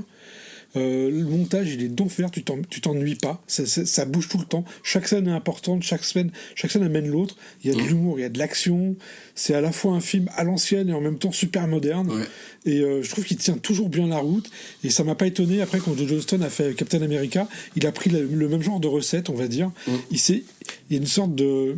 Il s'est tourné à l'ancienne, avec... il faut quand même préciser, Joe Johnston, il a bossé chez Lucasfilm pendant longtemps. C'est vrai. C'est lui qui est designer des Star Wars, entre autres, avec Ralph McQuarrie. C'est à lui qu'on doit le Faucon Millennium, qu'on doit les Walkers dans la neige, qu'on doit Boba Fett. Enfin, c'est ce type, mais c'est incroyable, quoi. Il a démarré, c'était un job d'été en 77, et le type, à la fin, il est réalisateur, il nous avait fait Chérie, j'ai rétréci les gosses, qui était un super film aussi. J'adore quoi. ce film, oui. Et dans la salle de cinéma, adultes, gamins, tout le monde se marrait pareil, quoi. C'était et même aujourd'hui, hein, il tient encore la route. Oui, même ça marche à fond parce que ouais, c'est fait sincèrement, et tu sens que le réalisateur, il aime ce qu'il fait, quoi. Et il y avait un Cinefex qui était dédié à ce film-là, où vous voyez tous les décors plus grands, enfin, les bols géants. J'ai pas vu sa version de Wolfman. Je l'ai en Blu-ray, mais je l'ai jamais regardé encore. Je l'ai vu. Alors tu sens qu'elle était massacrée. Ouais. Et ça reste quand même un bon film. Hein. Sur le Blu-ray, j'ai 2 versions, je crois. Donc. Ouais, mais ça reste un bon film, même massacré, parce que tu peux couper. Tu peux couper des trucs dans un bon film, ça reste un bon film coupé. Tu vois, ça devient pas du caca, c'est un bon film mutilé, mais ça reste un bon film quand même. Et Rocketeer, j'adore. J'adore moi aussi. La photo, elle est super bonne. Les méchants sont caricaturaux, enfin, mais ils font peur quand même. Enfin, voilà, j'adore ça. Mais comme tu dis, il y a un amour, il y a un respect qui passe à travers l'écran, et on sent que le film, c'est pas une commande, quoi. C'est quelque chose. Oui, c'est un film fait sincèrement. Voilà, mais c'est un film Disney en plus, je crois. Oui, Touchstone. C'est Disney, quoi. C'est à l'époque où Disney faisait des trucs bien. Voilà, c'était la firme Touchstone, donc un peu plus. Ouais, c'est ça. Donc c'est Disney. Ouais. Mais moi, franchement, ça me donne envie de le revoir encore. Alors j'ai déjà vu plein de fois. Au cinéma, j'étais allé le voir 2 fois. La première fois, je connaissais la BD, hein, qui était beaucoup plus... la copine de la BD, c'était quand même une pin-up, hein, c'était Betty Page. Oui. En fait, elle posait pour des magazines de fesses, quoi. Là, je m'étais dit, on va voir le film, ouais, ça va être cool, Jennifer Connelly, dans le rôle, ça va être chaud. Ah là là. Moi, tu sais, je me dis, en bon voyeur et tout, tu te dis, ouais, surtout dans Hotspot, tu vois, déjà, ok, t'as une sorte de promesse, tu vois. Bon, après, c'est du Disney, donc la promesse, elle n'est pas tenue. Mais c'est pas grave, parce que, je te dis, comme je dis tout à l'heure, c'est une princesse Disney avec un corps de pornstar, quoi. Et justement, c'est ça le film, il est là. C'est que c'est un film Disney, mais qui est rock'n'roll avec des morts horribles, non ? Il y a quand même des morts horribles, hein, sérieux, quoi. Avec des personnages sympas, avec tout, et je trouve qu'il y a une super identification. En tout cas, quand t'as un mec, je sais pas pour les filles, comment ça fonctionne. Si, parce que, en fait, le mec, il est un peu con, c'est la fille qui lui dit quoi faire. Oui, bien sûr. Donc c'est un truc normal, finalement. Voilà, oui. C'est elles qui ont raison, comme d'habitude. Et puis, voilà, quoi. Mais le truc, c'est que tu t'identifies au personnage qui a des dilemmes, quoi. Il sait qu'il a un truc important à faire, et en même temps... Et tout passe.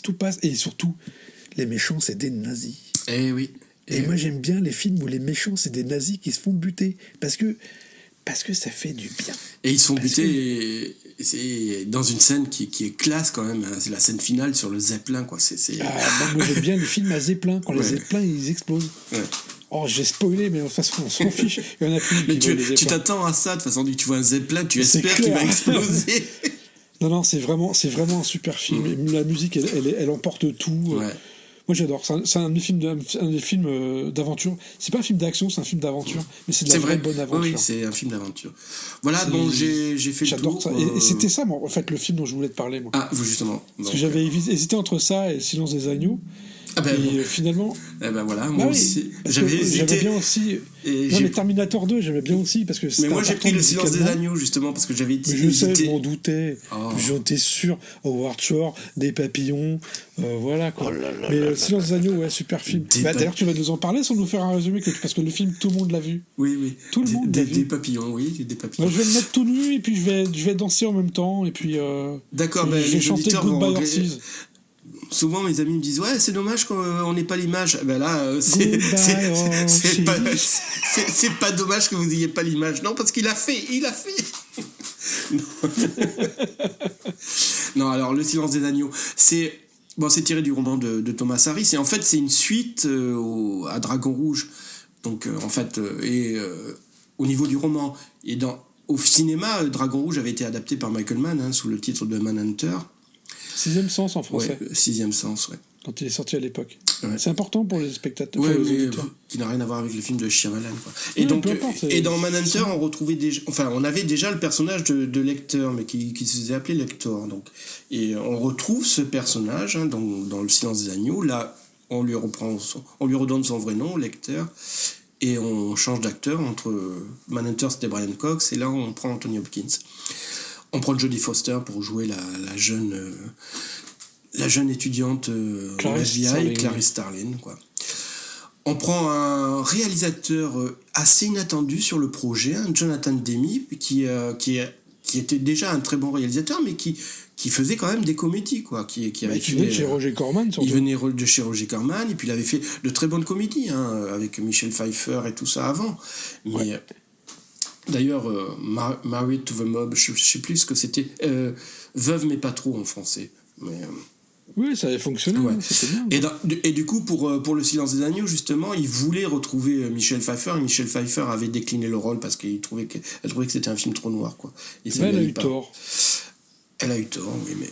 Elle a eu vraiment tort, parce que je pense que ça aurait... Tu sais que pour le casting, moi j'avais lu le livre, avant que le film soit... Moi aussi. En fait, quand le livre est sorti, je l'ai lu. Ouais, moi parce que pareil. j'avais adoré le premier bouquin, Et quand j'ai lu qui était dans le casting, je me suis dit, ok, donc le méchant, ça va être Scott Glenn. Tu vois, il a la gueule du méchant, il n'y a pas de problème. Et puis le chef du FBI, ça va être Anthony Hopkins, parce qu'il est gentil, c'était quand même le bon docteur dans Elephant Man et tout. Et quand j'ai vu le casting final, j'étais sur le cul, quoi. Anthony Hopkins en méchant. Ouais. Mais c'est ça. Qu'est-ce que t'en penses, toi? Qu'est-ce que t'en penses d'Anthony Hopkins en méchant? C'est ça l'idée, quoi. Après... Aujourd'hui, c'est assez difficile de revoir sa prestation parce qu'elle a été reprise et surjouée et amplifiée, quoi. Mais à l'époque, c'était l'idée de génie. Anthony Hopkins, avec son capital sympathie, qui nous joue quand même un tueur en série... sympathique quand même, parce que mine de rien...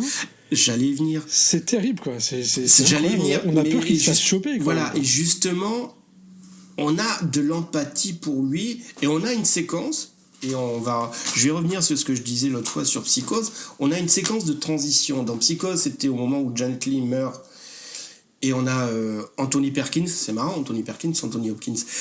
Et Anthony Perkins, pendant... On en est là. D'accord, ok, on en est là. Et pendant longtemps, donc, quand on voit une scène où Anthony Perkins nettoie la chambre du motel, hein, pour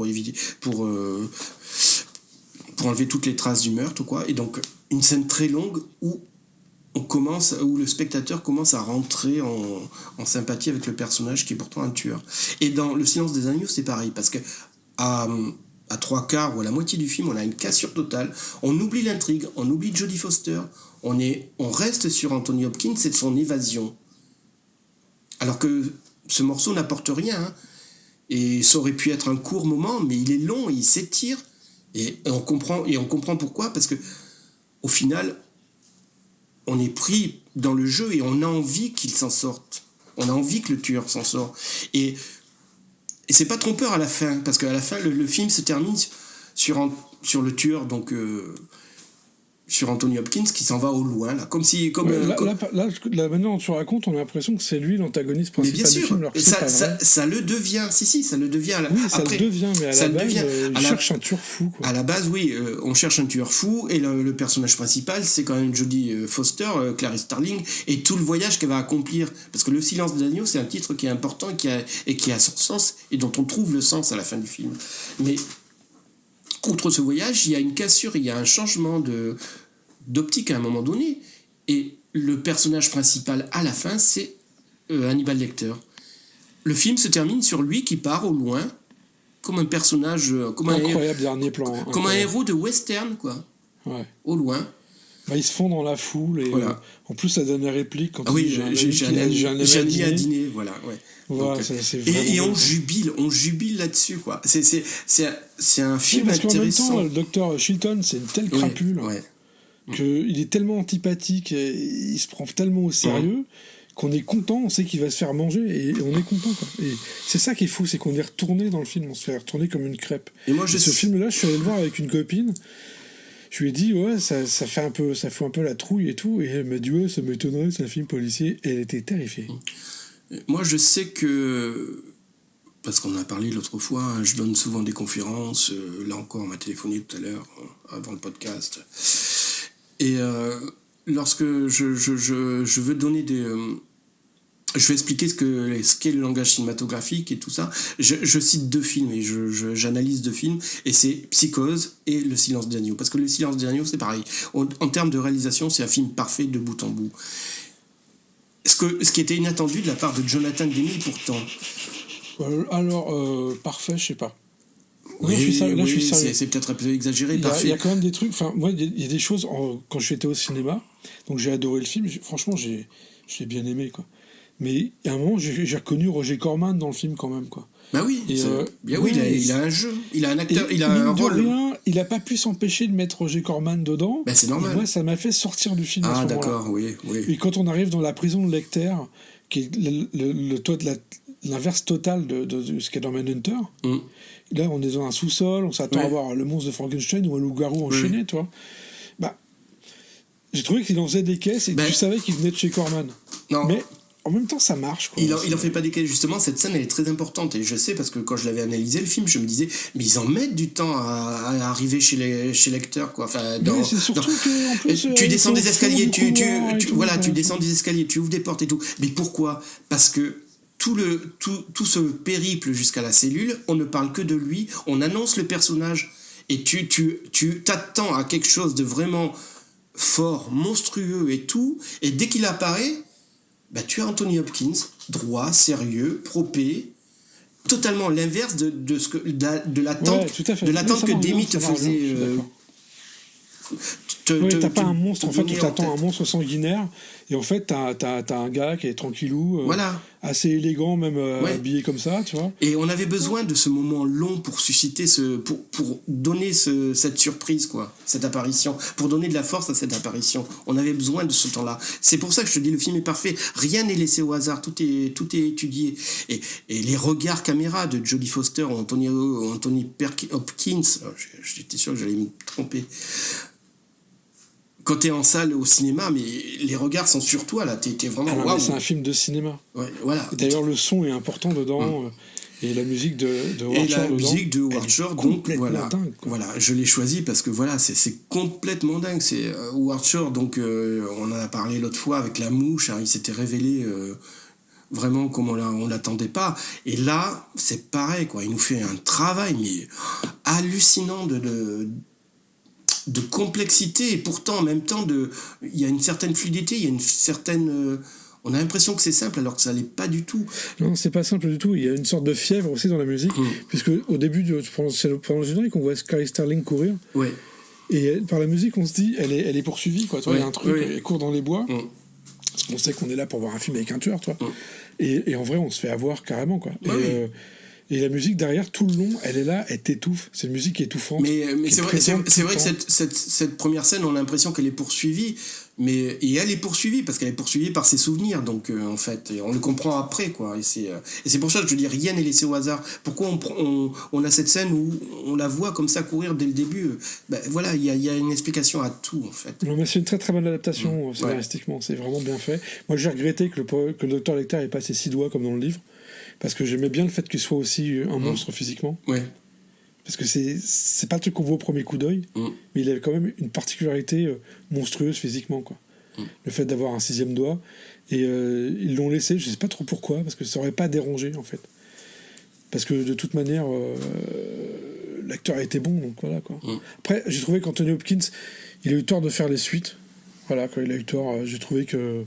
Hannibal, c'était pas terrible, j'ai trouvé. Déjà, le livre était nul. Non, le livre, j'ai eu du mal à arriver au bout. Hein, donc, Bah, moi, j'étais entre mort de rire et puis. Gêné. J'ai trouvé ça embarrassant, voilà, quoi. Et je me suis dit, oh là là, quand ils vont faire le film, à part faire un truc. Gorissime et dégoûtant, en fait c'est ce qui s'est passé, quoi. Ils ont fait de toute façon Jonathan Demme et Jodie Foster, s'ils n'étaient pas trompés, ils avaient refusé de le faire, hein. Il n'y a que Anthony Hopkins qui a déclaré quand j'ai lu le livre je me suis dit l'écrivain, comment il s'appelle, Thomas Harris, je me suis dit il fait sa propre parodie, tu vois, où il sait qu'il va vendre, il se fatigue pas, et pour moi ça reste comme un film, ça reste un livre paresseux, et le film de Ridley Scott reste paresseux. Et après, il y a eu un remake de Dragon Rouge. Qui avait Dan Spinotti à la photo, le même directeur de la photo que Manhunter.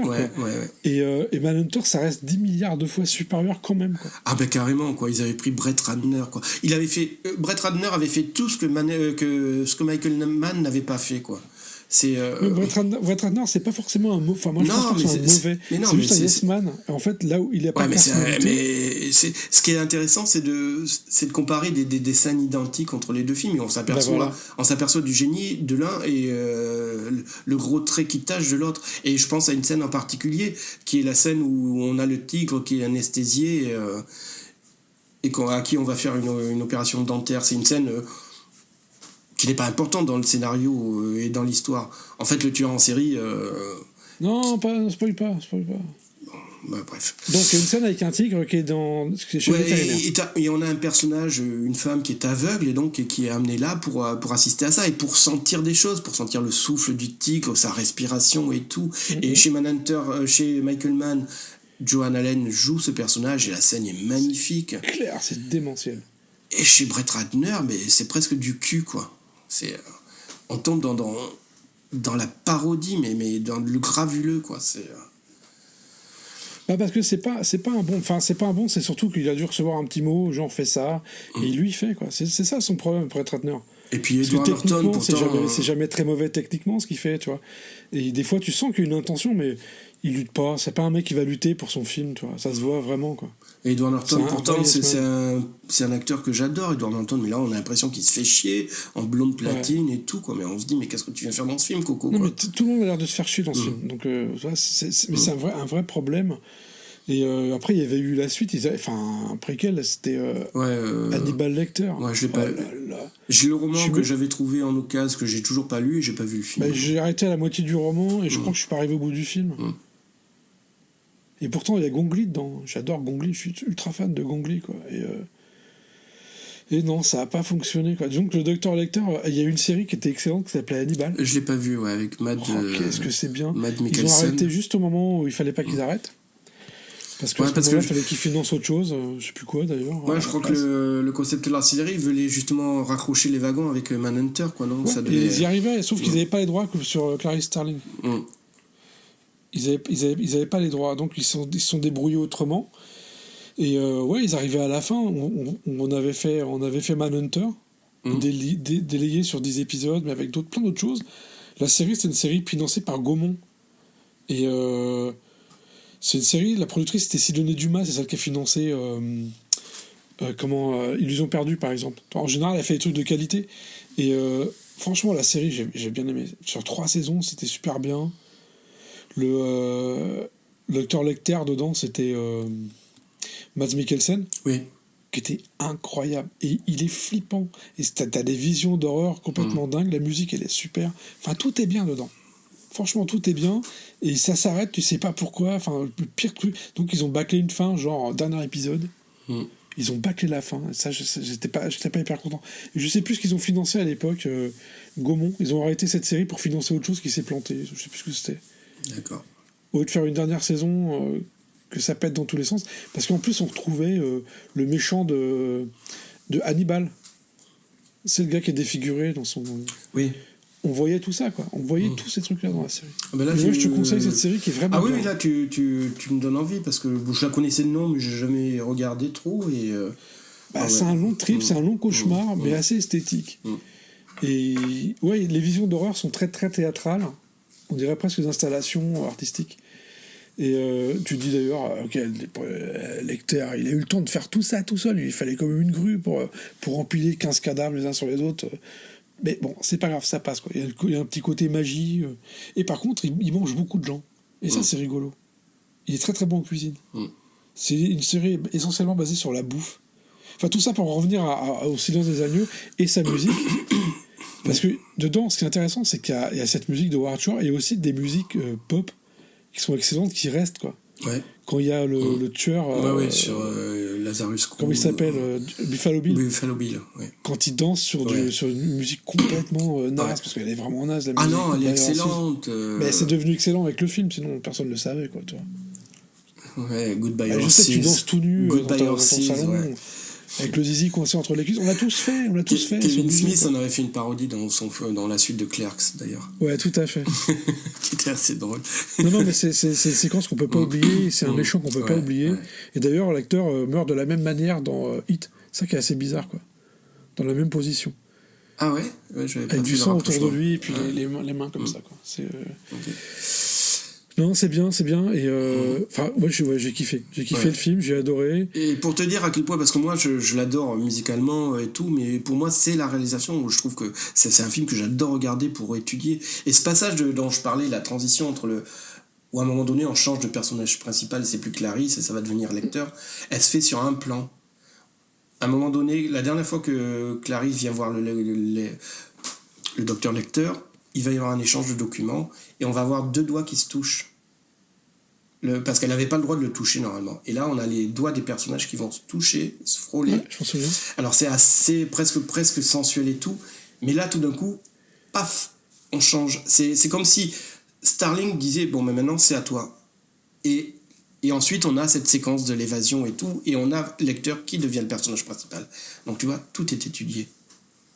Ouais, mais de toute façon, il n'a pas eu tous les Oscars pour rien. Ah non, oui, Déjà. parce qu'il faut en parler. Hein. Il a eu les Oscars. Et ah oui, ce qui est intéressant, c'est que au moment où et moi, je crois que c'est jamais arrivé hein, de mon côté. Au moment où la cérémonie des Oscars a récompensé Le Silence des agneaux avec les Oscars les plus prestigieux, le film avait déjà fait sa carrière. Le film était sorti il y a 1 an. Moi, je l'avais déjà en vidéo en France.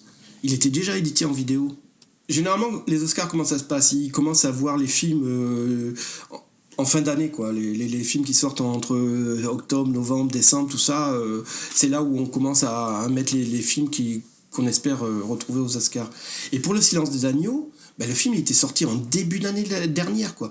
Donc, comme je dis, et même en France, la cassette, à l'époque, on n'avait pas encore les DVD, la cassette vidéo était déjà disponible. Le film avait fait sa carrière.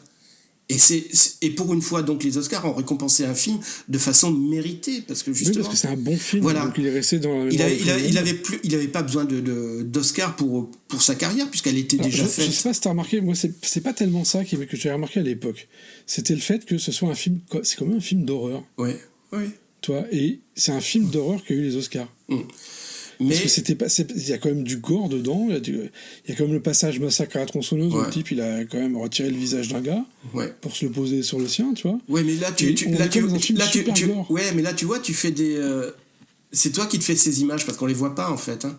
Mais si on le voit quand il retire oui, sa peau dans l'ambulance, on voit que ça. Je suis désolé, là tu comprends toute l'horreur du truc. Oui. Et voilà quoi. Et puis quand t'as le type qui est écorché, qui est mis comme un papillon, mais bon, sur les grilles, c'est super gore. Je suis désolé, hein, c'est vraiment dégueu quoi. Et c'est un film d'horreur. Et tu peux compter les films d'horreur qui ont des Oscars. Oui. Il n'y en a pas beaucoup. Mais la seule déception, c'est que Howard Shore n'ait pas eu l'Oscar pourtant. Et là, il le méritait pourtant grandement quoi pour la BO. Mais je sais plus qui l'a eu cette année. Ah ben si, ça devait être, puisque c'est toujours en retard, ça devait être Danse avec les loups. Puisque Danse avec les loups était de 90. Je crois que c'était John Barry. C'était mérité aussi. Oui, c'était mérité aussi. Mais bon, pour le coup, ça aurait été moins conventionnel, disons. Mais... Alors le truc que j'ai bien aimé avec justement la musique du Silence des agneaux, c'est qu'après tu retrouvais les mêmes tonalités musicales dans Seven. Oui. Je sais pas si tu te souviens. En fait, il y avait un. Mais Seven, j'avais peur qu'il reste enfermé dedans. Seven, c'est beaucoup plus angoissant. Autant je. Oui, mais c'est la même tessiture. Oui. Mais encore mais plus, autant je peux réécouter tordu, je peux réécouter Le Silence des agneaux. Autant Seven, j'ai du mal à aller jusqu'au bout des fois. Ah, pour moi, il y a une trilogie. Il y a La Mouche, il y a Silence des agneaux, il y a Seven. Il y a un truc, une sorte d'évolution dans le côté oppressant. Oui. Qu'il a fait. À côté de ça, il faisait d'autres musiques. Hein, quand il a fait. Comment ça s'appelle Crash, par exemple, il était carrément sur autre chose. Tu vois. Ouais, carrément, oui. Moi, j'aime bien Crash, hein, c'est ça. Enfin, pas le film, j'aime bien la musique parce qu'elle est expérimentale. Je l'ai jamais écouté, en fait. J'avais vu le film que j'ai détesté, donc, mais j'ai jamais écouté le film est détestable, donc je te rassure, c'est normal. Le film, il est vraiment détestable. Pourtant, je l'avais trouvé en DVD collector, donc pas cher, je l'ai acheté quand même. Et moi, je suis allé le voir au cinéma. Moi aussi, j'ai été le voir au cinéma, moi aussi. Mais pour moi, c'est les limites que j'ai avec Cronenberg. C'est quand il se prend au sérieux, il me fatigue. À côté de ça, il tourne dans des Star Trek et tout. Hein. Oui, il aime bien faire l'acteur. Hein. On l'avait. Donc, il était dans Alias, tout ça. J'ai pas vu Alias, tiens. Mais voilà. Est-ce qu'on est bon, professeur, sur on a fini 1991 et on a fini sur quand même deux beaux films. Et on n'a pas parlé de Mike Isham et puis Point Break. Hein. Enfin bon, c'est pas grave en même temps. Ah ouais, mais c'est autant j'adore le film, autant c'est pas la BO que je préfère de Mark Richard. Voilà. Donc on parle que de ce qu'on Ah aime, oui, parce que c'est... Ah, attends, mais c'est vrai parce que c'est Ciné-Claque, c'est chez nous, c'est notre maison. C'est vrai que on a parlé de ton film préféré, on a parlé de mon film préféré, mais je t'ai pas dit, comme tu me dis. Et alors, docteur, est-ce qu'il y a des films que je n'ai pas cités dans votre liste? Bah, il y en a plein, mais c'est pas grave. Moi, je pense qu'on était sur l'essentiel de ce qui était intéressant. Balance des noms, allez, histoire de dire, oh merde, j'ai loupé ça. Madame Bovary, parce que toi, tu rigoles, mais Madame Bovary, voilà, on est quand même dans la culture française flaubérienne, et toi, ça te passe par-dessus la tête, tu préfères parler de Hook. Donc, professeur... Tu vois la différence. Highlander 2, qui était quand même un super film. Double Impact avec Jean-Claude Van Damme. Justice Sauvage avec Steven Seagal. Ah ouais, t'as du lourd, toi, quand même. Bah ouais. Tortue Ninja numéro 2. Ouais, t'en as pas parlé, tu t'en fous. Voilà, quoi. Il y a une partie du cinéma que tu méprises parce que t'es élitiste. Tous les matins du monde et tout, voilà, tu vois. Ah, le mec, il a lu Tortue Ninja et tous les matins du monde. Bah évidemment, j'ai les affiches devant moi, là. Donc je te dis, voilà, on a raté tout ça. Le retour au Lagon Bleu. Putain, mais pourquoi on n'a pas parlé du retour au Lagon Bleu, quoi? Donc voilà. Après, à côté de ça, je pense qu'on a fait l'essentiel. En vrai, on a fait l'essentiel de la musique intéressante, quoi. La prochaine émission, enfin le prochain podcast, ça va être sur 1992. Là, il y a du lourd, hein, mon poussin. Je vais te dire, là, le dernier des Mohicans. Ah ouais, mais commence pas. Bon, tu teases un peu, mais commence pas. Batman le défi. Returns. Excuse-moi, Batman Returns. Même le Dracula, Basic Instinct. Arrête ou ma mère va tirer. C'est quoi ça? Ah, c'est nul, ça, avec Stallone. Non, franchement, on va voir du super lourd. Il y a même, comment ça s'appelait? Jeu de guerre. Musique James Horner. Ouais. Ah, ça va barder. Bah, tiens, on a fait 92. Quelle est ta musique préférée en 92? Bon, on va s'arrêter là. Moi, c'est Wayne's World, voilà. Non.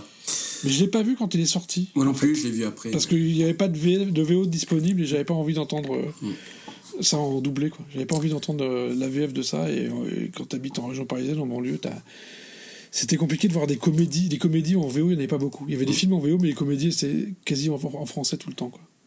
Parce qu'on part de l'idée qu'on s'adresse à des gens qui n'ont pas envie de se prendre la tête. Tu comprends, c'est fatigant de lire, quoi. Donc voilà, je regardais Twin Peaks Fire Walk With Me. Moi, je crois que j'ai trouvé Aliens. Alien 3, Aliens Cube. Ouais, ok. Non, il y a du lourd qui nous attend pour la prochaine fois. C'est bien parce que tous les titres que tu as, je les ai sur ma liste aussi. Porco Rosso. Oui. De Miyazaki. Ouais, je l'ai vu. T'écoutes la musique. Je l'ai vu, mais j'ai pas été emballé plus que ça, je t'avoue. La musique de Joe Hisaishi, t'as rien fait? Ah, je sais pas, j'ai pas... Ouais, les pieds de belle, oui, j'ai pas... Ok. J'ai pas marché.